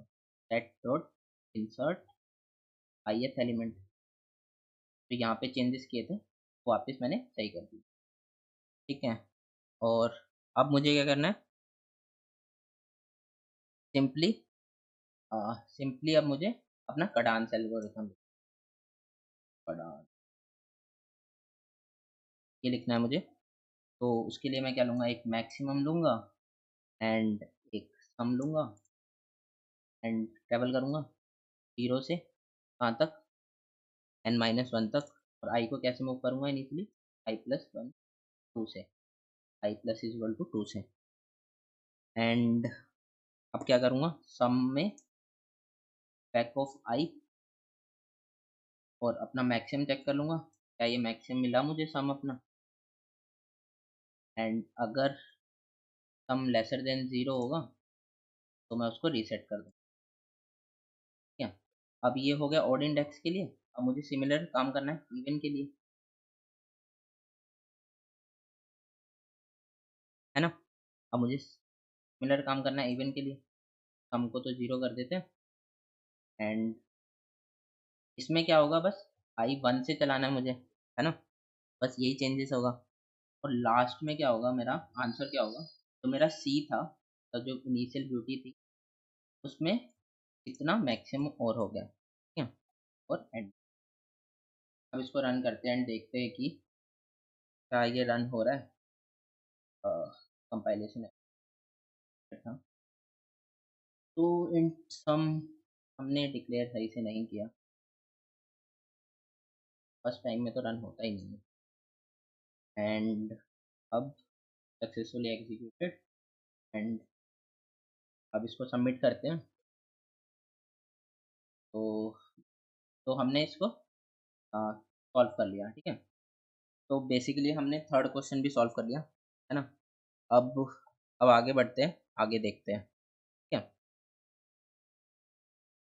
तो अब हम फोर्थ क्वेश्चन करने जा रहे हैं, जो है पॉसिबल कंटेंडर नाम है उसका, है ना। तो काफ़ी थोड़ा सा हार्ड है, बट हम इसको, है ना, स्टेप बाय स्टेप समझेंगे एंड ये काफ़ी इजी बन जाएगा। तो देखते हैं कि इस क्वेश्चन क्या कह रहा है। तो क्वेश्चन है पॉसिबल कंटेंडर। तो कह रहा है you have an array A of length N. हमारे पास एरे ए है एन साइज का। You can perform the following operation on it as many time as you like. हम इतने ऑपरेशन कर सकते हैं जितने टाइम हम चाहते हैं। ठीक है? तो चूज टू इंटीजर ऑपरेशन क्या क्या है उसके, ये तीन ऑपरेशन है। पहला ऑपरेशन क्या है, choose two integer L and R. L belong to range क्या है उसकी 1 से साइज ऑफ द एरे। ठीक है, ये भी काफी इंपॉर्टेंट है। फिर क्या करना है हमें, delete the element A L plus one two A R. ठीक है, फ्रॉम ए से इतने सारे जो भी हमने रेंज चुनी है उसके सारे एलिमेंट डिलीट कर देने। और उसको इंसर्ट क्या करना है हमें, मीडियन ऑफ एन एरे। उसका जो मीडियन होगा उन सबको डिलीट करके एक मीडियन बच जाएगा, उसको हमें शो कर देना। हमारी लेंथ कितनी हो जाएगी इनिशियली, स्टार्टिंग में एक ऑपरेशन करने के बाद आर माइनस एल। ठीक है, टोटल साइज कितना होगा, R minus L plus one. उसमें से आर माइनस एल घट जाएगा, एक बच जाएगी उसके, है ना। एक एक क्या होगा, वो मीडियन होगा। ठीक है, यहाँ पे ये एग्जांपल दिया हुआ है एंड हमें आउटपुट में क्या प्रिंट करना है। For each test case, print a binary string of length n, where si is equal to 1 if only if it is possible to perform operation in a such a way that the final array contain a single element equal to a। ठीक है, तो हमें एक binary string return करनी है, si is equal to 1। 1 जब उसमें वो करना है जब उसका सिंगल एलिमेंट बचेगा और वो भी उसके इक्वल होना चाहिए। ठीक है, तो समझते हैं 1 2 वाले इनपुट, है ना। तो हमें क्या दिया हुआ है, हमें एरे दिया हुआ है 1 2। तो ये क्या कह रहा है, ये कह रहा है कि हम लेट सपोज हम कुछ एल और आर चूज कर सकते हैं। हमने एल ये चूज किया, आर ये चूज। तो अब इस एल और आर का जो मीडियन होगा उसको हम सबसे रिप्लेस कर देंगे, है ना, और बाकी को हम डिलीट कर देंगे, उसको इंसर्ट कर। तो लेट सपोज मैंने एल को ये चुना एंड आर को ये। तो इसका मीडियन कितना आया, मीडियन आया। मीडियन क्या होता है, मीडियन होता है कि उसका सेंटर एलिमेंट अगर वो ओड है और अगर इवन है, तो लेफ्ट मोस्ट, है ना। ये क्वेश्चन में दिया हुआ है यहाँ पे, एम अगर इवन है तो हमारा क्या होगा, लेफ्ट मोस्ट वाला।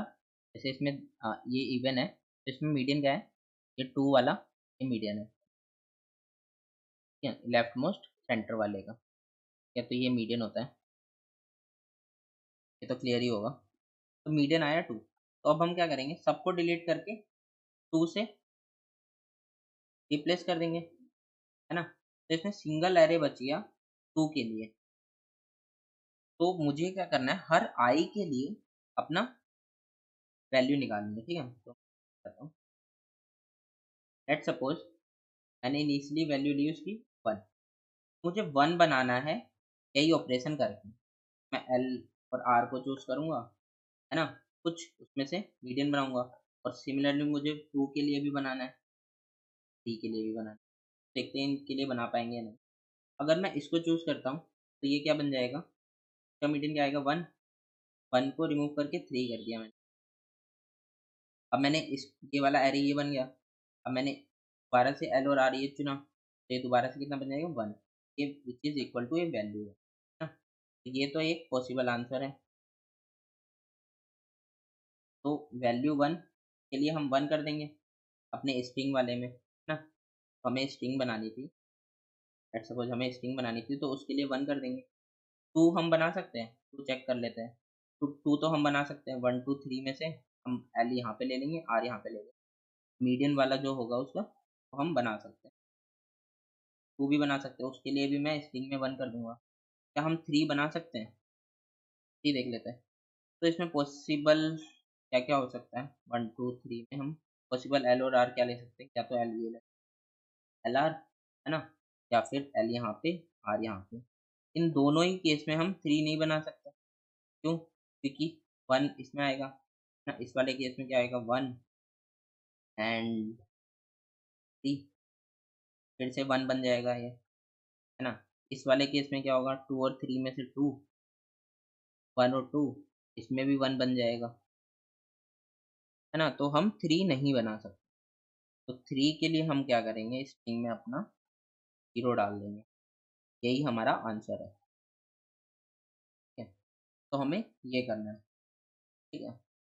तो अब मुझे इसमें से ऑब्जर्वेशन निकालनी है, क्या-क्या ऑब्जर्वेशन निकाल सकता हूँ।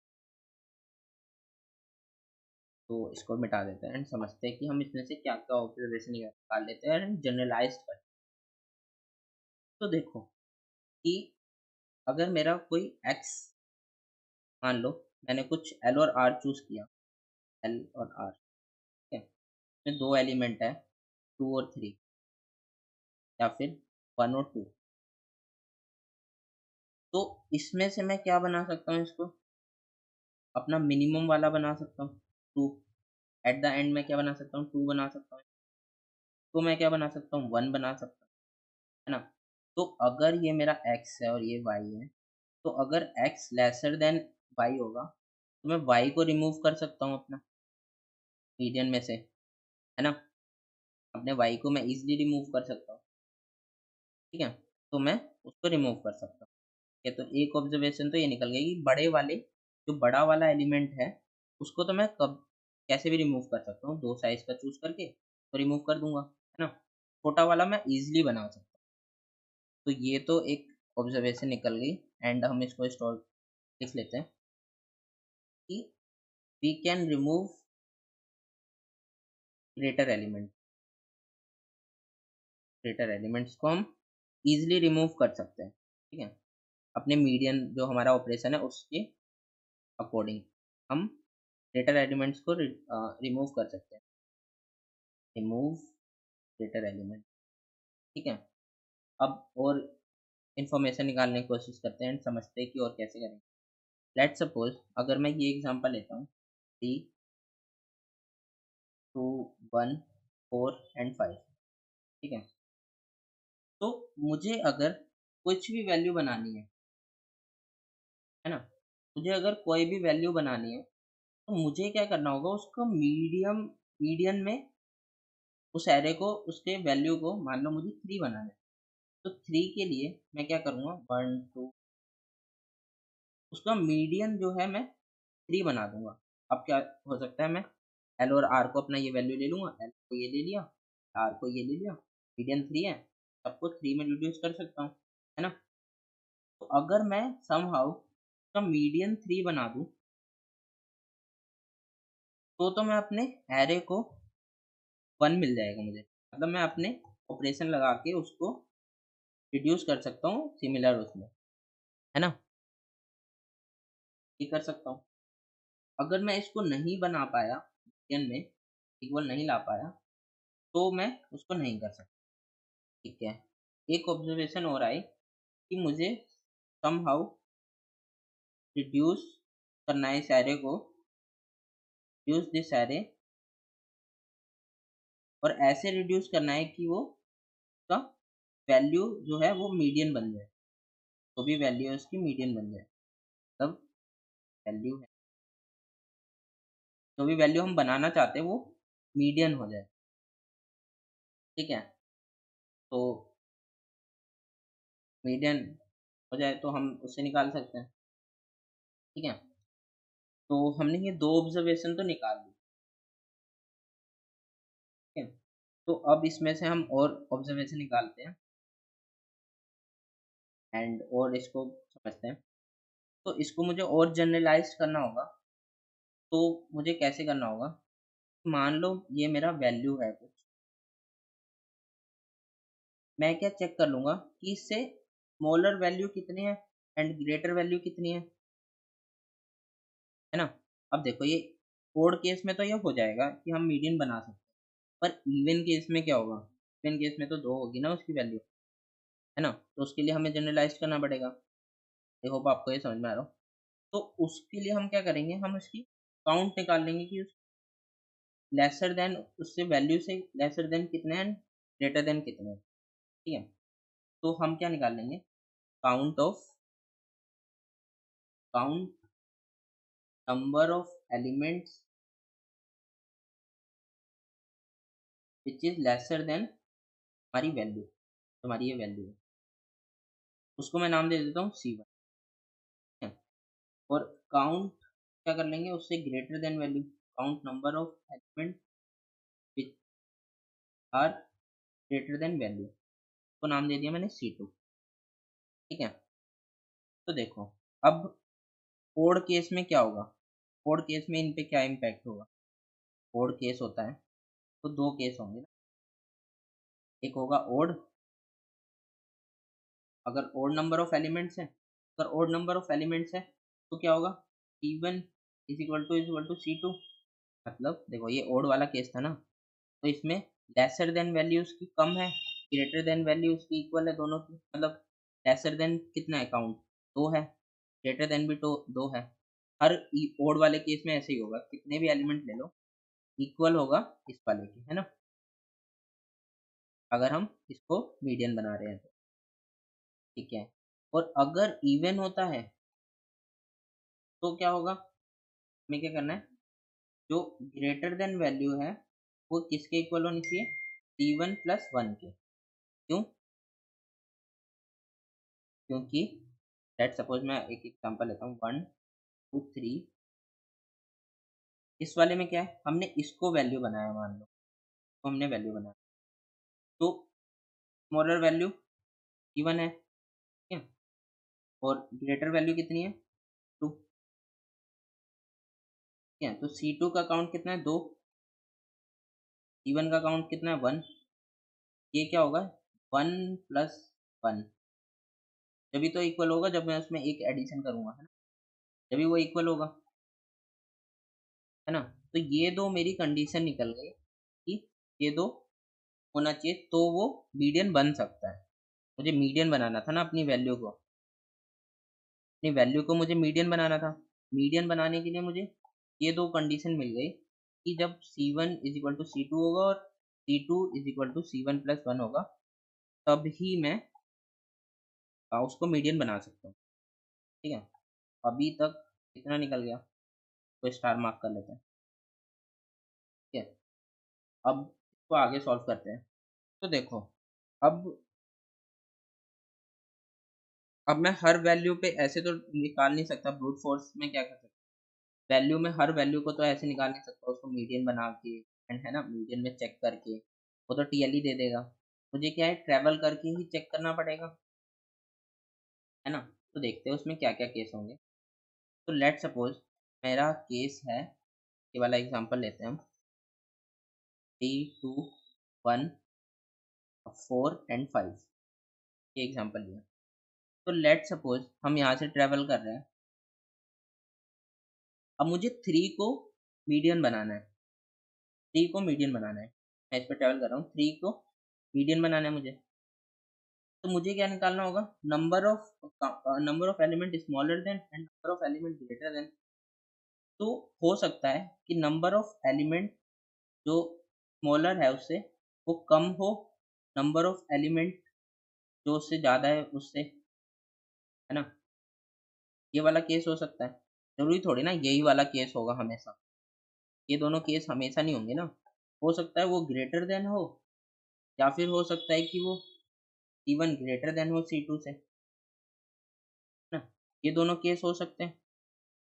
अब हमें इन दोनों के लिए सोचना पड़ेगा कि इन दोनों केस के लिए क्या-क्या पर्टिकुलर होगा।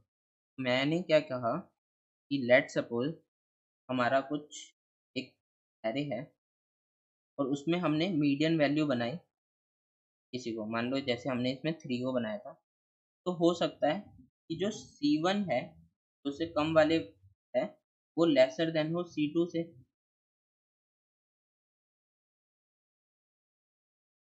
ना?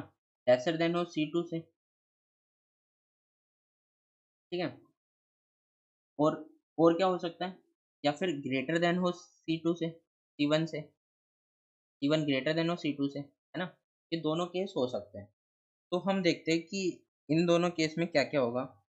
तो लेट्स सपोज़ हमारे ग्रेटर वाले एलिमेंट बड़े ज़्यादा है, तो हम अपने एग्ज़ाम्पल से समझते हैं इसको। 3, 2, 1, 4, 5। तो किसमें ग्रेटर वाले एलिमेंट ज़्यादा होंगे? Let's suppose 1। अगर हम 1 को वैल्यू बनाते हैं, तो इसमें इस 1 से स्मॉलेस्ट वैल्यू कितनी है? C1 का काउंट कितना है? 0। C2 का काउंट कितना है? 4। C1 is lesser than C2, ये वाली कंडीशन है ना इसमें? ठीक है। तो क्या मैं इसको बना सकता हूँ? क्या इस केस में मैं अपने आंसर को ला सकता हूँ? देख लेते हैं। तो जब भी मुझे 1 बनाना है, तो स्मॉलेस्ट तो मैं बना ही सकता हूँ ना। हमने देखो यहाँ पे क्या ऑब्जर्वेशन निकाली थी कि हम we can remove greater element, हम ग्रेटर एलिमेंट को रिमूव कर सकते हैं ईज़िली, है ना? एक ऑब्जर्वेशन निकाली थी। तो यहाँ पे क्या है, 4 ग्रेटर एलिमेंट है। अब मुझे C1 is equal to C2 बनाना है, या फिर ये 2 कंडीशन बनानी है ना, C2 C2 is equal to C1 plus 1 बनाना है। ये 2 कंडीशन बनानी है। तो C1 के इक्वल टू बनाना है, तो C2 को मुझे रिड्यूस करना पड़ेगा। मतलब ग्रेटर एलिमेंट को मुझे कम करना पड़ेगा। कितने ग्रेटर है? तो मुझे अपने इस एरे में से निकालना पड़ेगा, है ना? तभी मैं उसको मीडियन बना सकता हूँ, है ना? तो ग्रेटर को तो मैं ईज़िली निकाल सकता हूँ। कैसे ईज़िली निकाल सकता हूँ? अगर मैं 1 4 को चूज़ कर लेता हूँ एल और आर में, तो ये कितना बन जाएगा 1, है ना? 4 चला गया, 4 चला गया। अब मैंने क्या किया, 1 5 को चूज़ कर लिया, 5 चला गया। मैंने क्या किया, 1 2 को चला गया, 1 3 को चूज़ कर लिया, 3 चला गया, है ना? 1 बच गया। तो यहाँ से मुझे एक चीज़ और पता चल गई, बताता हूँ, मैं इसको छोड़ देता हूँ, टाइम लगेगा। तो यहाँ से मुझे क्या पता चल गई, ये वाला केस तो हम ईज़िली सॉल्व कर सकते हैं। ये वाला केस तो हम ईज़िली सॉल्व कर सकते हैं जब C1 लेसर देन C2 होगा, है ना? ये वाला केस हम ईज़िली सॉल्व कर सकते हैं। अब हमें क्या देखना है, ग्रेटर वाला केस। इसको देखते हैं कि ग्रेटर वाला हम सॉल्व कर सकते हैं। अब हमारा केस है C1 is greater than C2। तो इस वाले केस में कैसा होगा?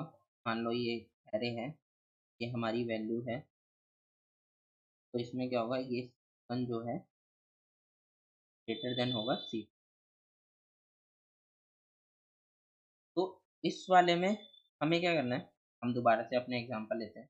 क्या था हमारा एग्ज़ाम्पल? 3 1 4, 3 2 1 4। अब हमें क्या बनानी है, वैल्यू मान लो हमें 4 बनानी है। तो इसमें स्मॉलेस्ट वैल्यू कितनी होगी? 1 2 3 3 होगी, एंड ग्रेटर वैल्यू कितनी होगी? 1, ठीक है?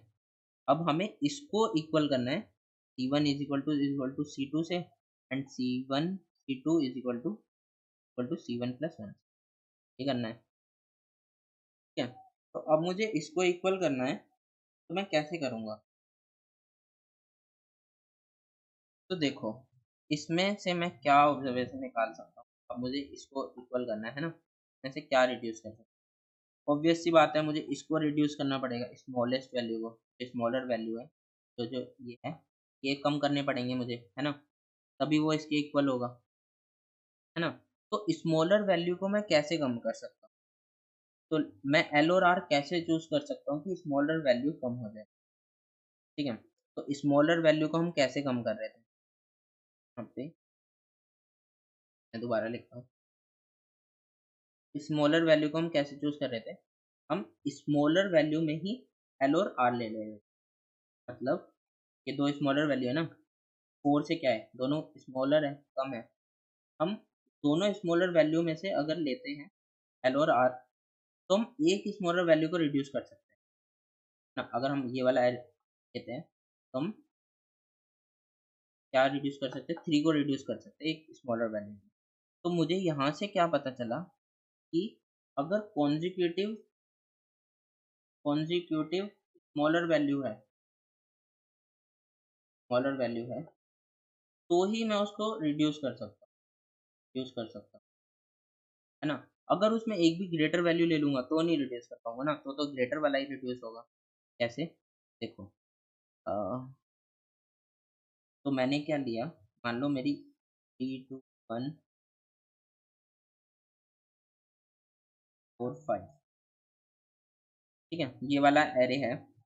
तो मैं अगर स्मॉलर वैल्यू में एक ग्रेटर वैल्यू ले लेता हूँ, 3 टू 5 अगर मैं ये लेता हूँ, तो मैं इसमें कैसे इसको रिड्यूस कर पाऊँगा? मैं कैसे रिड्यूस करूँगा? 2, 3, 5 में से 3 को, है ना? मैं 2 को भी रिड्यूस कर दूँगा, 5 को भी रिड्यूस कर दूँगा। मतलब मैंने ग्रेटर वैल्यू को भी एक कम कर दिया, स्मॉलर वैल्यू को भी एक कम कर दिया, है ना? मुझे ये वाली तो परसिस्टेंस रखनी है ना, जभी तो इक्वल होगी उसकी, है ना? मतलब दोनों को कम नहीं कर सकता, मैं सिर्फ कॉन्जिक्यूटिव स्मॉलर वैल्यू को ही कम कर सकता हूँ, है ना? दोनों को कम करूँगा तो मेरे लिए कोई बेनिफिट ही नहीं है। हाँ, मुझे तो इक्वल बनाना है इसके, मुझे इसके इक्वल बनाना है ये। मुझे क्या करना है? C1 को रिड्यूस करना है, सिर्फ C1 को। और C1 को मैं कैसे रिड्यूस कर सकता हूँ? कॉन्जिक्यूटिव स्मॉलर वैल्यू होगी जब भी मैं उसको रिड्यूस, ठीक है? तो ये ये मेरी एक यहाँ से और मेरी ऑब्जर्वेशन फाइंड हो गई। अभी तक हमने 3 ऑब्जर्वेशन फाइंड करी कि कॉन्जिक्यूटिव स्मॉलर वैल्यू एंड ये वाली कंडीशन, है ना? और we can remove greater element, ठीक है? इस वाली से हमने ये वाली कंडीशन सॉल्व करी थी, one is lesser than is equal to C2, है ना? और हमने ये कॉन्जिक्यूटिव निकाली, है ना? सोच के कि हमने तो कैसे-कैसे हम इसको रिड्यूस कर सकते हैं अगर हमें C1 को रिड्यूस करना है। ठीक है, तो अब मुझे क्या समझ में आया, अब मैं क्या कर रहा हूँ कि मैं हर फॉर ऑल वैल्यू के लिए, तो देखो इसमें क्या इशू आएगा, हर एक वैल्यू के लिए जो चीज़ C1 और C2 होगा, C1 एंड C2 वो डिफरेंट होगा, है ना? मतलब 4 के लिए डिफरेंट है, 4 के लिए C1 C2 डिफरेंट है। अगर मैं 1 के लिए निकालूँ तो C1 कितना होगा? 1 के लिए C1 होगा 0, 2 होगा 4, है ना? तो हर वैल्यू के लिए C1 और C2 डिफरेंट है। हर वैल्यू के लिए C1 और C2 डिफरेंट है, ठीक है? तो मैं इसको ब्रूट फोर्स से तो नहीं कर सकता। तो अगर मैं हर वैल्यू के लिए C1 C2 निकालूँगा तो भी वो TLE दे देगा। क्यों दे देगा TLE? क्योंकि इनपुट में 10⁵ तक दिया है, ठीक है? n, तो वो TLE दे देगा। तो अब मुझे क्या करना होगा कि मुझे स्मॉलेस्ट से ग्रेटर की तरफ मूव करना पड़ेगा, है ना? अगर मैं स्मॉलेस्ट वैल्यू से ग्रेटर वैल्यू की तरफ मूव करूँगा, तो मैं C1 और C2 का अपना किसी डेटा स्ट्रक्चर में मैं उसको स्टोर करके रख सकता हूँ, है ना? मैं उसको स्टोर करके रख सकता हूँ। तो मैं क्या करूँगा कि एक मुझे क्या-क्या करना है, मुझे एक तो सेट में स्टोर करना है कि कौन-कौन सी स्मॉलर वैल्यू है एंड कौन-कौन सी बिगर वैल्यू है, ठीक है? तो मुझे वो स्टोर करना है जिससे मैं C1 और C2 निकाल सकूँ अपने उसमें ट्रैवल करते-करते। तो देखो, तो मैं क्या करूँगा, लेट्स सपोज़ हम कोई भी डेटा स्ट्रक्चर ले, लेट्स सपोज़ हम कुछ भी डेटा स्ट्रक्चर ले लेते हैं। अभी हमने डिसाइड नहीं किया है कि कौन-सा डेटा स्ट्रक्चर, देखते हैं कि हमें किस-किस की रिक्वायरमेंट है, उस हिसाब से हम डेटा स्ट्रक्चर, ठीक है? तो मुझे क्या-क्या स्टोर करना है?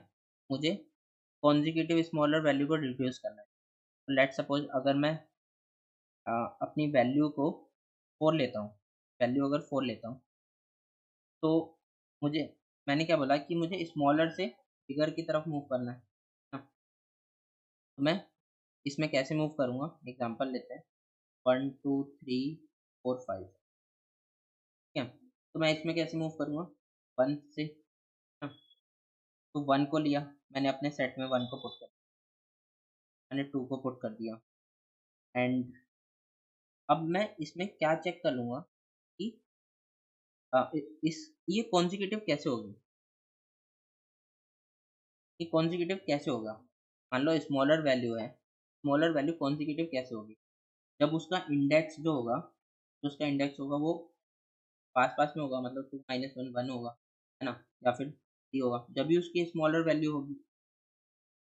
हाँ, मैं क्या चेक कर सकता हूँ कि मैं अपने डेटा स्ट्रक्चर में चेक कर सकता हूँ कि डेटा स्ट्रक्चर में फाइंड करना पड़ेगा मुझे, क्या उससे एक कम वाला इंडेक्स स्टो प्रेज़ेंट है ना? और क्या फाइंड करना पड़ेगा? क्या उससे एक ग्रेटर दैन एलिमेंट प्रेज़ेंट है? अगर प्रेज़ेंट है तो ये मेरे कॉन्जिक्यूटिव एलिमेंट होंगे, एंड इसको मैं क्या कर सकता हूँ, रिमूव कर सकता हूँ, है ना? इस वाले केस में C1 is greater than C2। अब देखो, मैं सिर्फ़ C1 C2 वाले पे क्यों फ़ोकस कर रहा हूँ? क्योंकि हम C1 लेसर दैन C2 को तो हम ऑलवेज़ हम बना सकते हैं, है ना?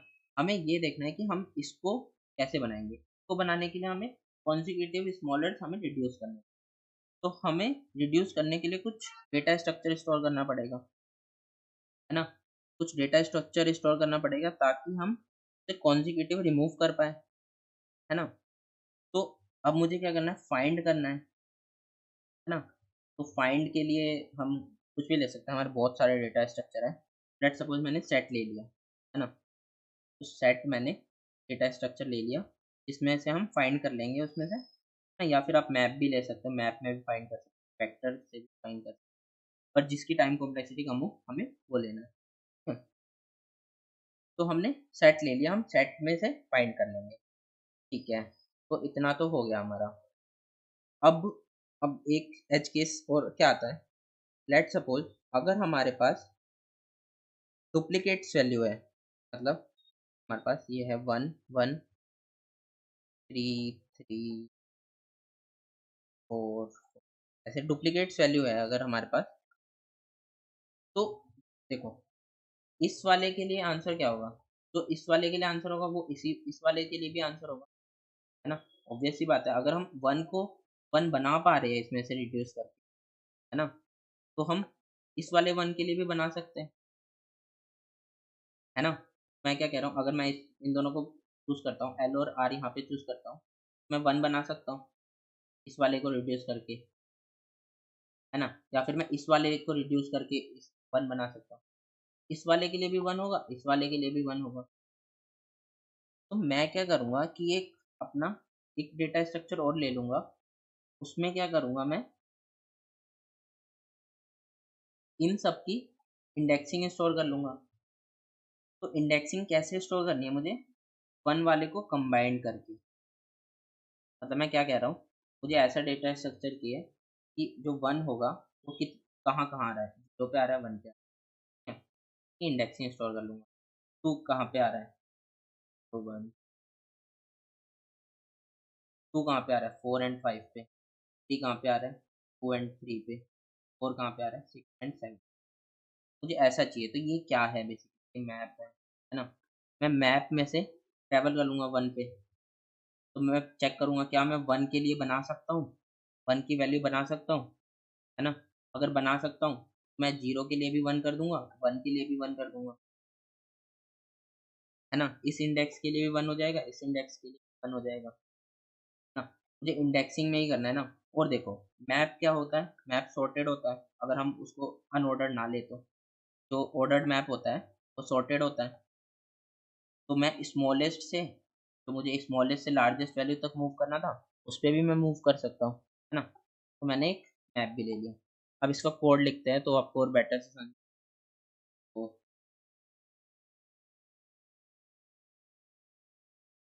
तो ये मैंने इनिशियल टेम्पलेट लिया उसकी। इनिशियली हम क्या करते हैं, टेस्ट केस लेते हैं, एंड हर टेस्ट केस के लिए हम अपना फंक्शन कॉल करते हैं। और ये क्या है, फास्ट आईओ क्या है, इनपुट और आउटपुट को फास्ट करने के लिए है, ठीक है। अगर हम इसको नहीं लगाते ना तो ये टीएलई दे देगा।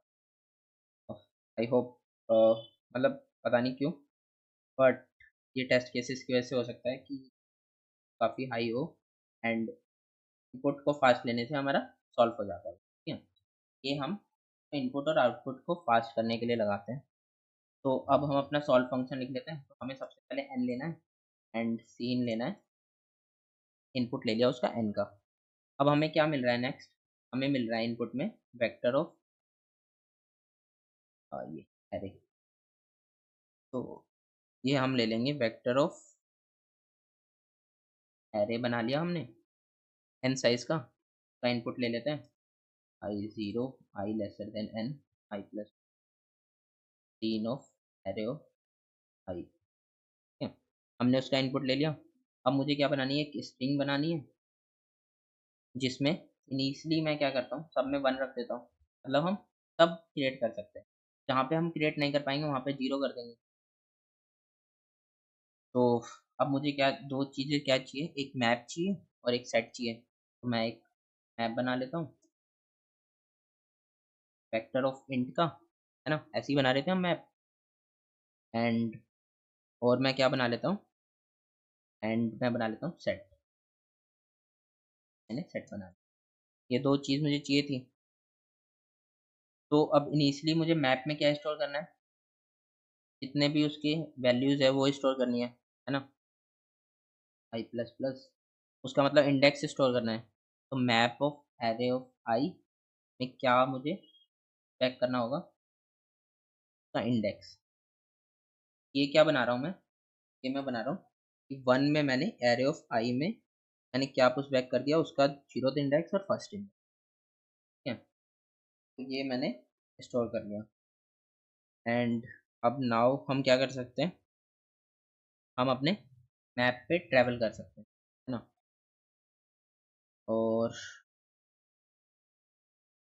ट्रैवल कर सकते हैं, तो हम मैप में ट्रैवल करते हैं और ऑटो ऑफ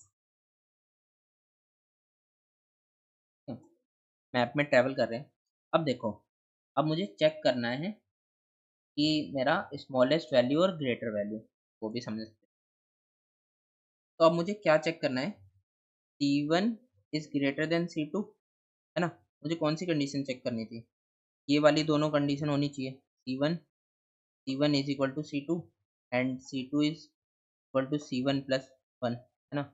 ये दोनों होना चाहिए। तो इसको मैं कैसे करूँगा कि देखो, जो स्मॉलेस्ट वैल्यू क्या होगी, मैं सेट में क्या स्टोर कर रहा हूँ, सेट में क्या स्टोर कर रहा हूँ, जो उसकी वैलिड वैल्यू है। तो अगर मुझे स्मॉलेस्ट वैल्यू निकालनी है, C1 निकालना है, तो सेट का साइज माइनस, और मुझे क्या रखना पड़ेगा, एक सी रखना पड़ेगा जिसमें से मैं कितनी वैल्यू उसकी रिड्यूस कर दे रहा हूँ, है ना। मैं कुछ वैल्यू उसमें से रिड्यूस भी कर रहा हूँ, कॉन्जिक्यूटिव स्मॉलर वैल्यू मैं रिड्यूस कर रहा हूँ उसकी। मुझे इसका काउंट रखना पड़ेगा, कितनी वैल्यू मैं रिड्यूस कर रहा हूँ, है ना। तो जैसे इस वाले केस में, 4 वाले केस में मैं कितनी वैल्यू रिड्यूस कर रहा था उसकी, ये 2 वैल्यू रिड्यूस कर रहा था, है ना। तो सेट में क्या स्टोर होगा, टोटल माइनस से मैंने जितनी स्टोर करी है उसमें, सेट का साइज जितना होगा माइनस जितनी मैंने कॉन्जिक्यूटिव वैल्यूज करी है। क्या है, consecutive value, consecutive smaller value, ठीक है, कॉन्जिक्यूटिव स्मॉलर, ठीक है। ये मेरा C1 निकल जाएगा। C1 क्या है, स्मॉलर वैल्यूज जितनी, जितनी मैंने मतलब टोटल जितनी वैल्यू है उसमें से मैंने इतनी तो रिड्यूस कर दी ना, मुझे उतनी तो रिड्यूस करनी पड़ेगी। और ग्रेटर वैल्यू कैसे निकलेगी? टोटल मेरी जितनी एरे में वैल्यूज हैं, टोटल मेरी एरेज में जितनी वैल्यू, उसमें से मैं क्या क्या माइनस कर दूंगा। कितनी मैंने टोटल मेरी एरेज में कितनी n-1 वैल्यूज है ना, n साइज का एरे है तो n-1 वैल्यूज होगी। उसमें से मैं क्या रिड्यूस कर दूंगा, n है तो n है तो n होगी, पर एक क्या है हमारा वैल्यू भी है ना, वैल्यू को हम रिड्यूस नहीं कर रहे ना, तो वो वैल्यूज को तो हम काउंट ही नहीं कर रहे किसी ग्रेटर और लोअर में, है ना। हमारी वैल्यू थी, लेट सपोज ये वैल्यू थी 4, तो इसका ग्रेटर इसकी C1 कितना था, इसका C1 था 3 एंड C2 कितना था 1, है ना। इसको तो हमने ना ग्रेटर में काउंट किया ना स्मॉलर में काउंट किया, तो n-1 होगा इसलिए। और क्या रिड्यूस करना है मुझे, जितनी मेरी स्मॉलर वैल्यू है ना, जितनी मेरी स्मॉलर वैल्यू और जितनी मैं रिमूव कर रहा हूँ ना, ये मेरा C2 होगा। तो मुझे बस इसमें इसकी कंडीशन लगा देनी है वाली। तो इसको मैं कैसे लगाता हूँ, मैं लगाता हूँ set dot size -c greater than is equal to n-c+1, है ना, डिवाइड बाई 2। तो एक तरीका तो वो है कि हम डायरेक्ट उसको ऐसे चेक इन दोनों कंडीशन को चेक कर सकते हैं, है ना। एक तरीका तो ये है कि हम इन दोनों कंडीशन को चेक कर सकते हैं, और दूसरा तरीका क्या है कि उसका अगर हाफ वाला पार्ट ग्रेटर देन है तो वो भी उसे मतलब उस कंडीशन में वो सेटिस्फाई नहीं करेगा। ठीक है, मतलब क्या है कि अगर जो उसका हाफ है, ग्रेटर एलिमेंट का हाफ है, वो ग्रेटर देन है इससे, वो कभी इक्वल हो ही नहीं सकता ना, कभी इक्वल हो ही नहीं सकता। तो उस केस में हम क्या करेंगे, उस केस में हम क्या करेंगे, हम अपने मतलब हमारी ये कंडीशन फेल हो गई। कौन सी वाली कंडीशन, आप सिंपली ऐसे समझो कि ये वाली कंडीशन फेल हो गई, ये वाली कंडीशन फेल हो गई हमारी। तो अगर ये वाली कंडीशन फेल हो गई तो मुझे क्या करना है, उस वाले केस में हम उसको बना नहीं सकते। तो जितने भी मेरे जिसके लिए जिस वैल्यू के लिए फेल हुई है उसमें मैं जीरो कर दूंगा। तो ये क्या किया मैंने, जी डॉट सेकेंड हर उसके फ्रीक्वेंसी पे जाके, मतलब जीरो पे जाके, अब मान लो वन के लिए फेल हो गई, वन के लिए फेल हो गई कंडीशन, तो जीरो पे जाके मैंने अपने स्ट्रिंग में जीरो इंडेक्स पे जीरो कर दिया, वन इंडेक्स पे जीरो कर दिया, इस सब के लिए फेल हो जाएगी ना। अगर मैं इस वाले वन के लिए नहीं बना सकता तो इस वाले वन के लिए भी नहीं बना सकता, तो ये वाली जीरो हो गई। ठीक है, और फिर मैं क्या चेक करूँगा, चेक कर लूँगा कि अगर पॉसिबल है तो मैं अपने उसमें से रिड्यूस कर दूंगा उसको सारी कॉन्जिक्यूटिव वैल्यूज को। कॉन्जिक्यूटिव को कैसे रिड्यूस करूँगा मैं, पहले सेट में इंसर्ट करते हैं एंड सेट में से फाइंड कर लेंगे कि i-1 है एग्जिस्ट करता है। अगर वो एग्जिस्ट करता है तो अपने c को इंक्रीमेंट कर देंगे। तो मैंने c डिक्लेयर नहीं किया, c क्या था मेरा, कितनी वैल्यू में कॉन्जिक्यूटिव वैल्यू रिड्यूस कर रहा हूँ। ठीक है, एंड और कॉन्जिक्यूटिव वैल्यू कौन सी होगी, i+1 index, S T dot and c plus. ठीक है, इन दोनों को मैंने रिड्यूस कर दिया और लास्ट में मेरा आंसर क्या होगा, मेरी स्ट्रिंग बनी है वो। ठीक है, ये मेरा आंसर होगा। अब इसको रन करते हैं तो ये एग्जीक्यूट हो रहा है। अब इसको सबमिट करते हैं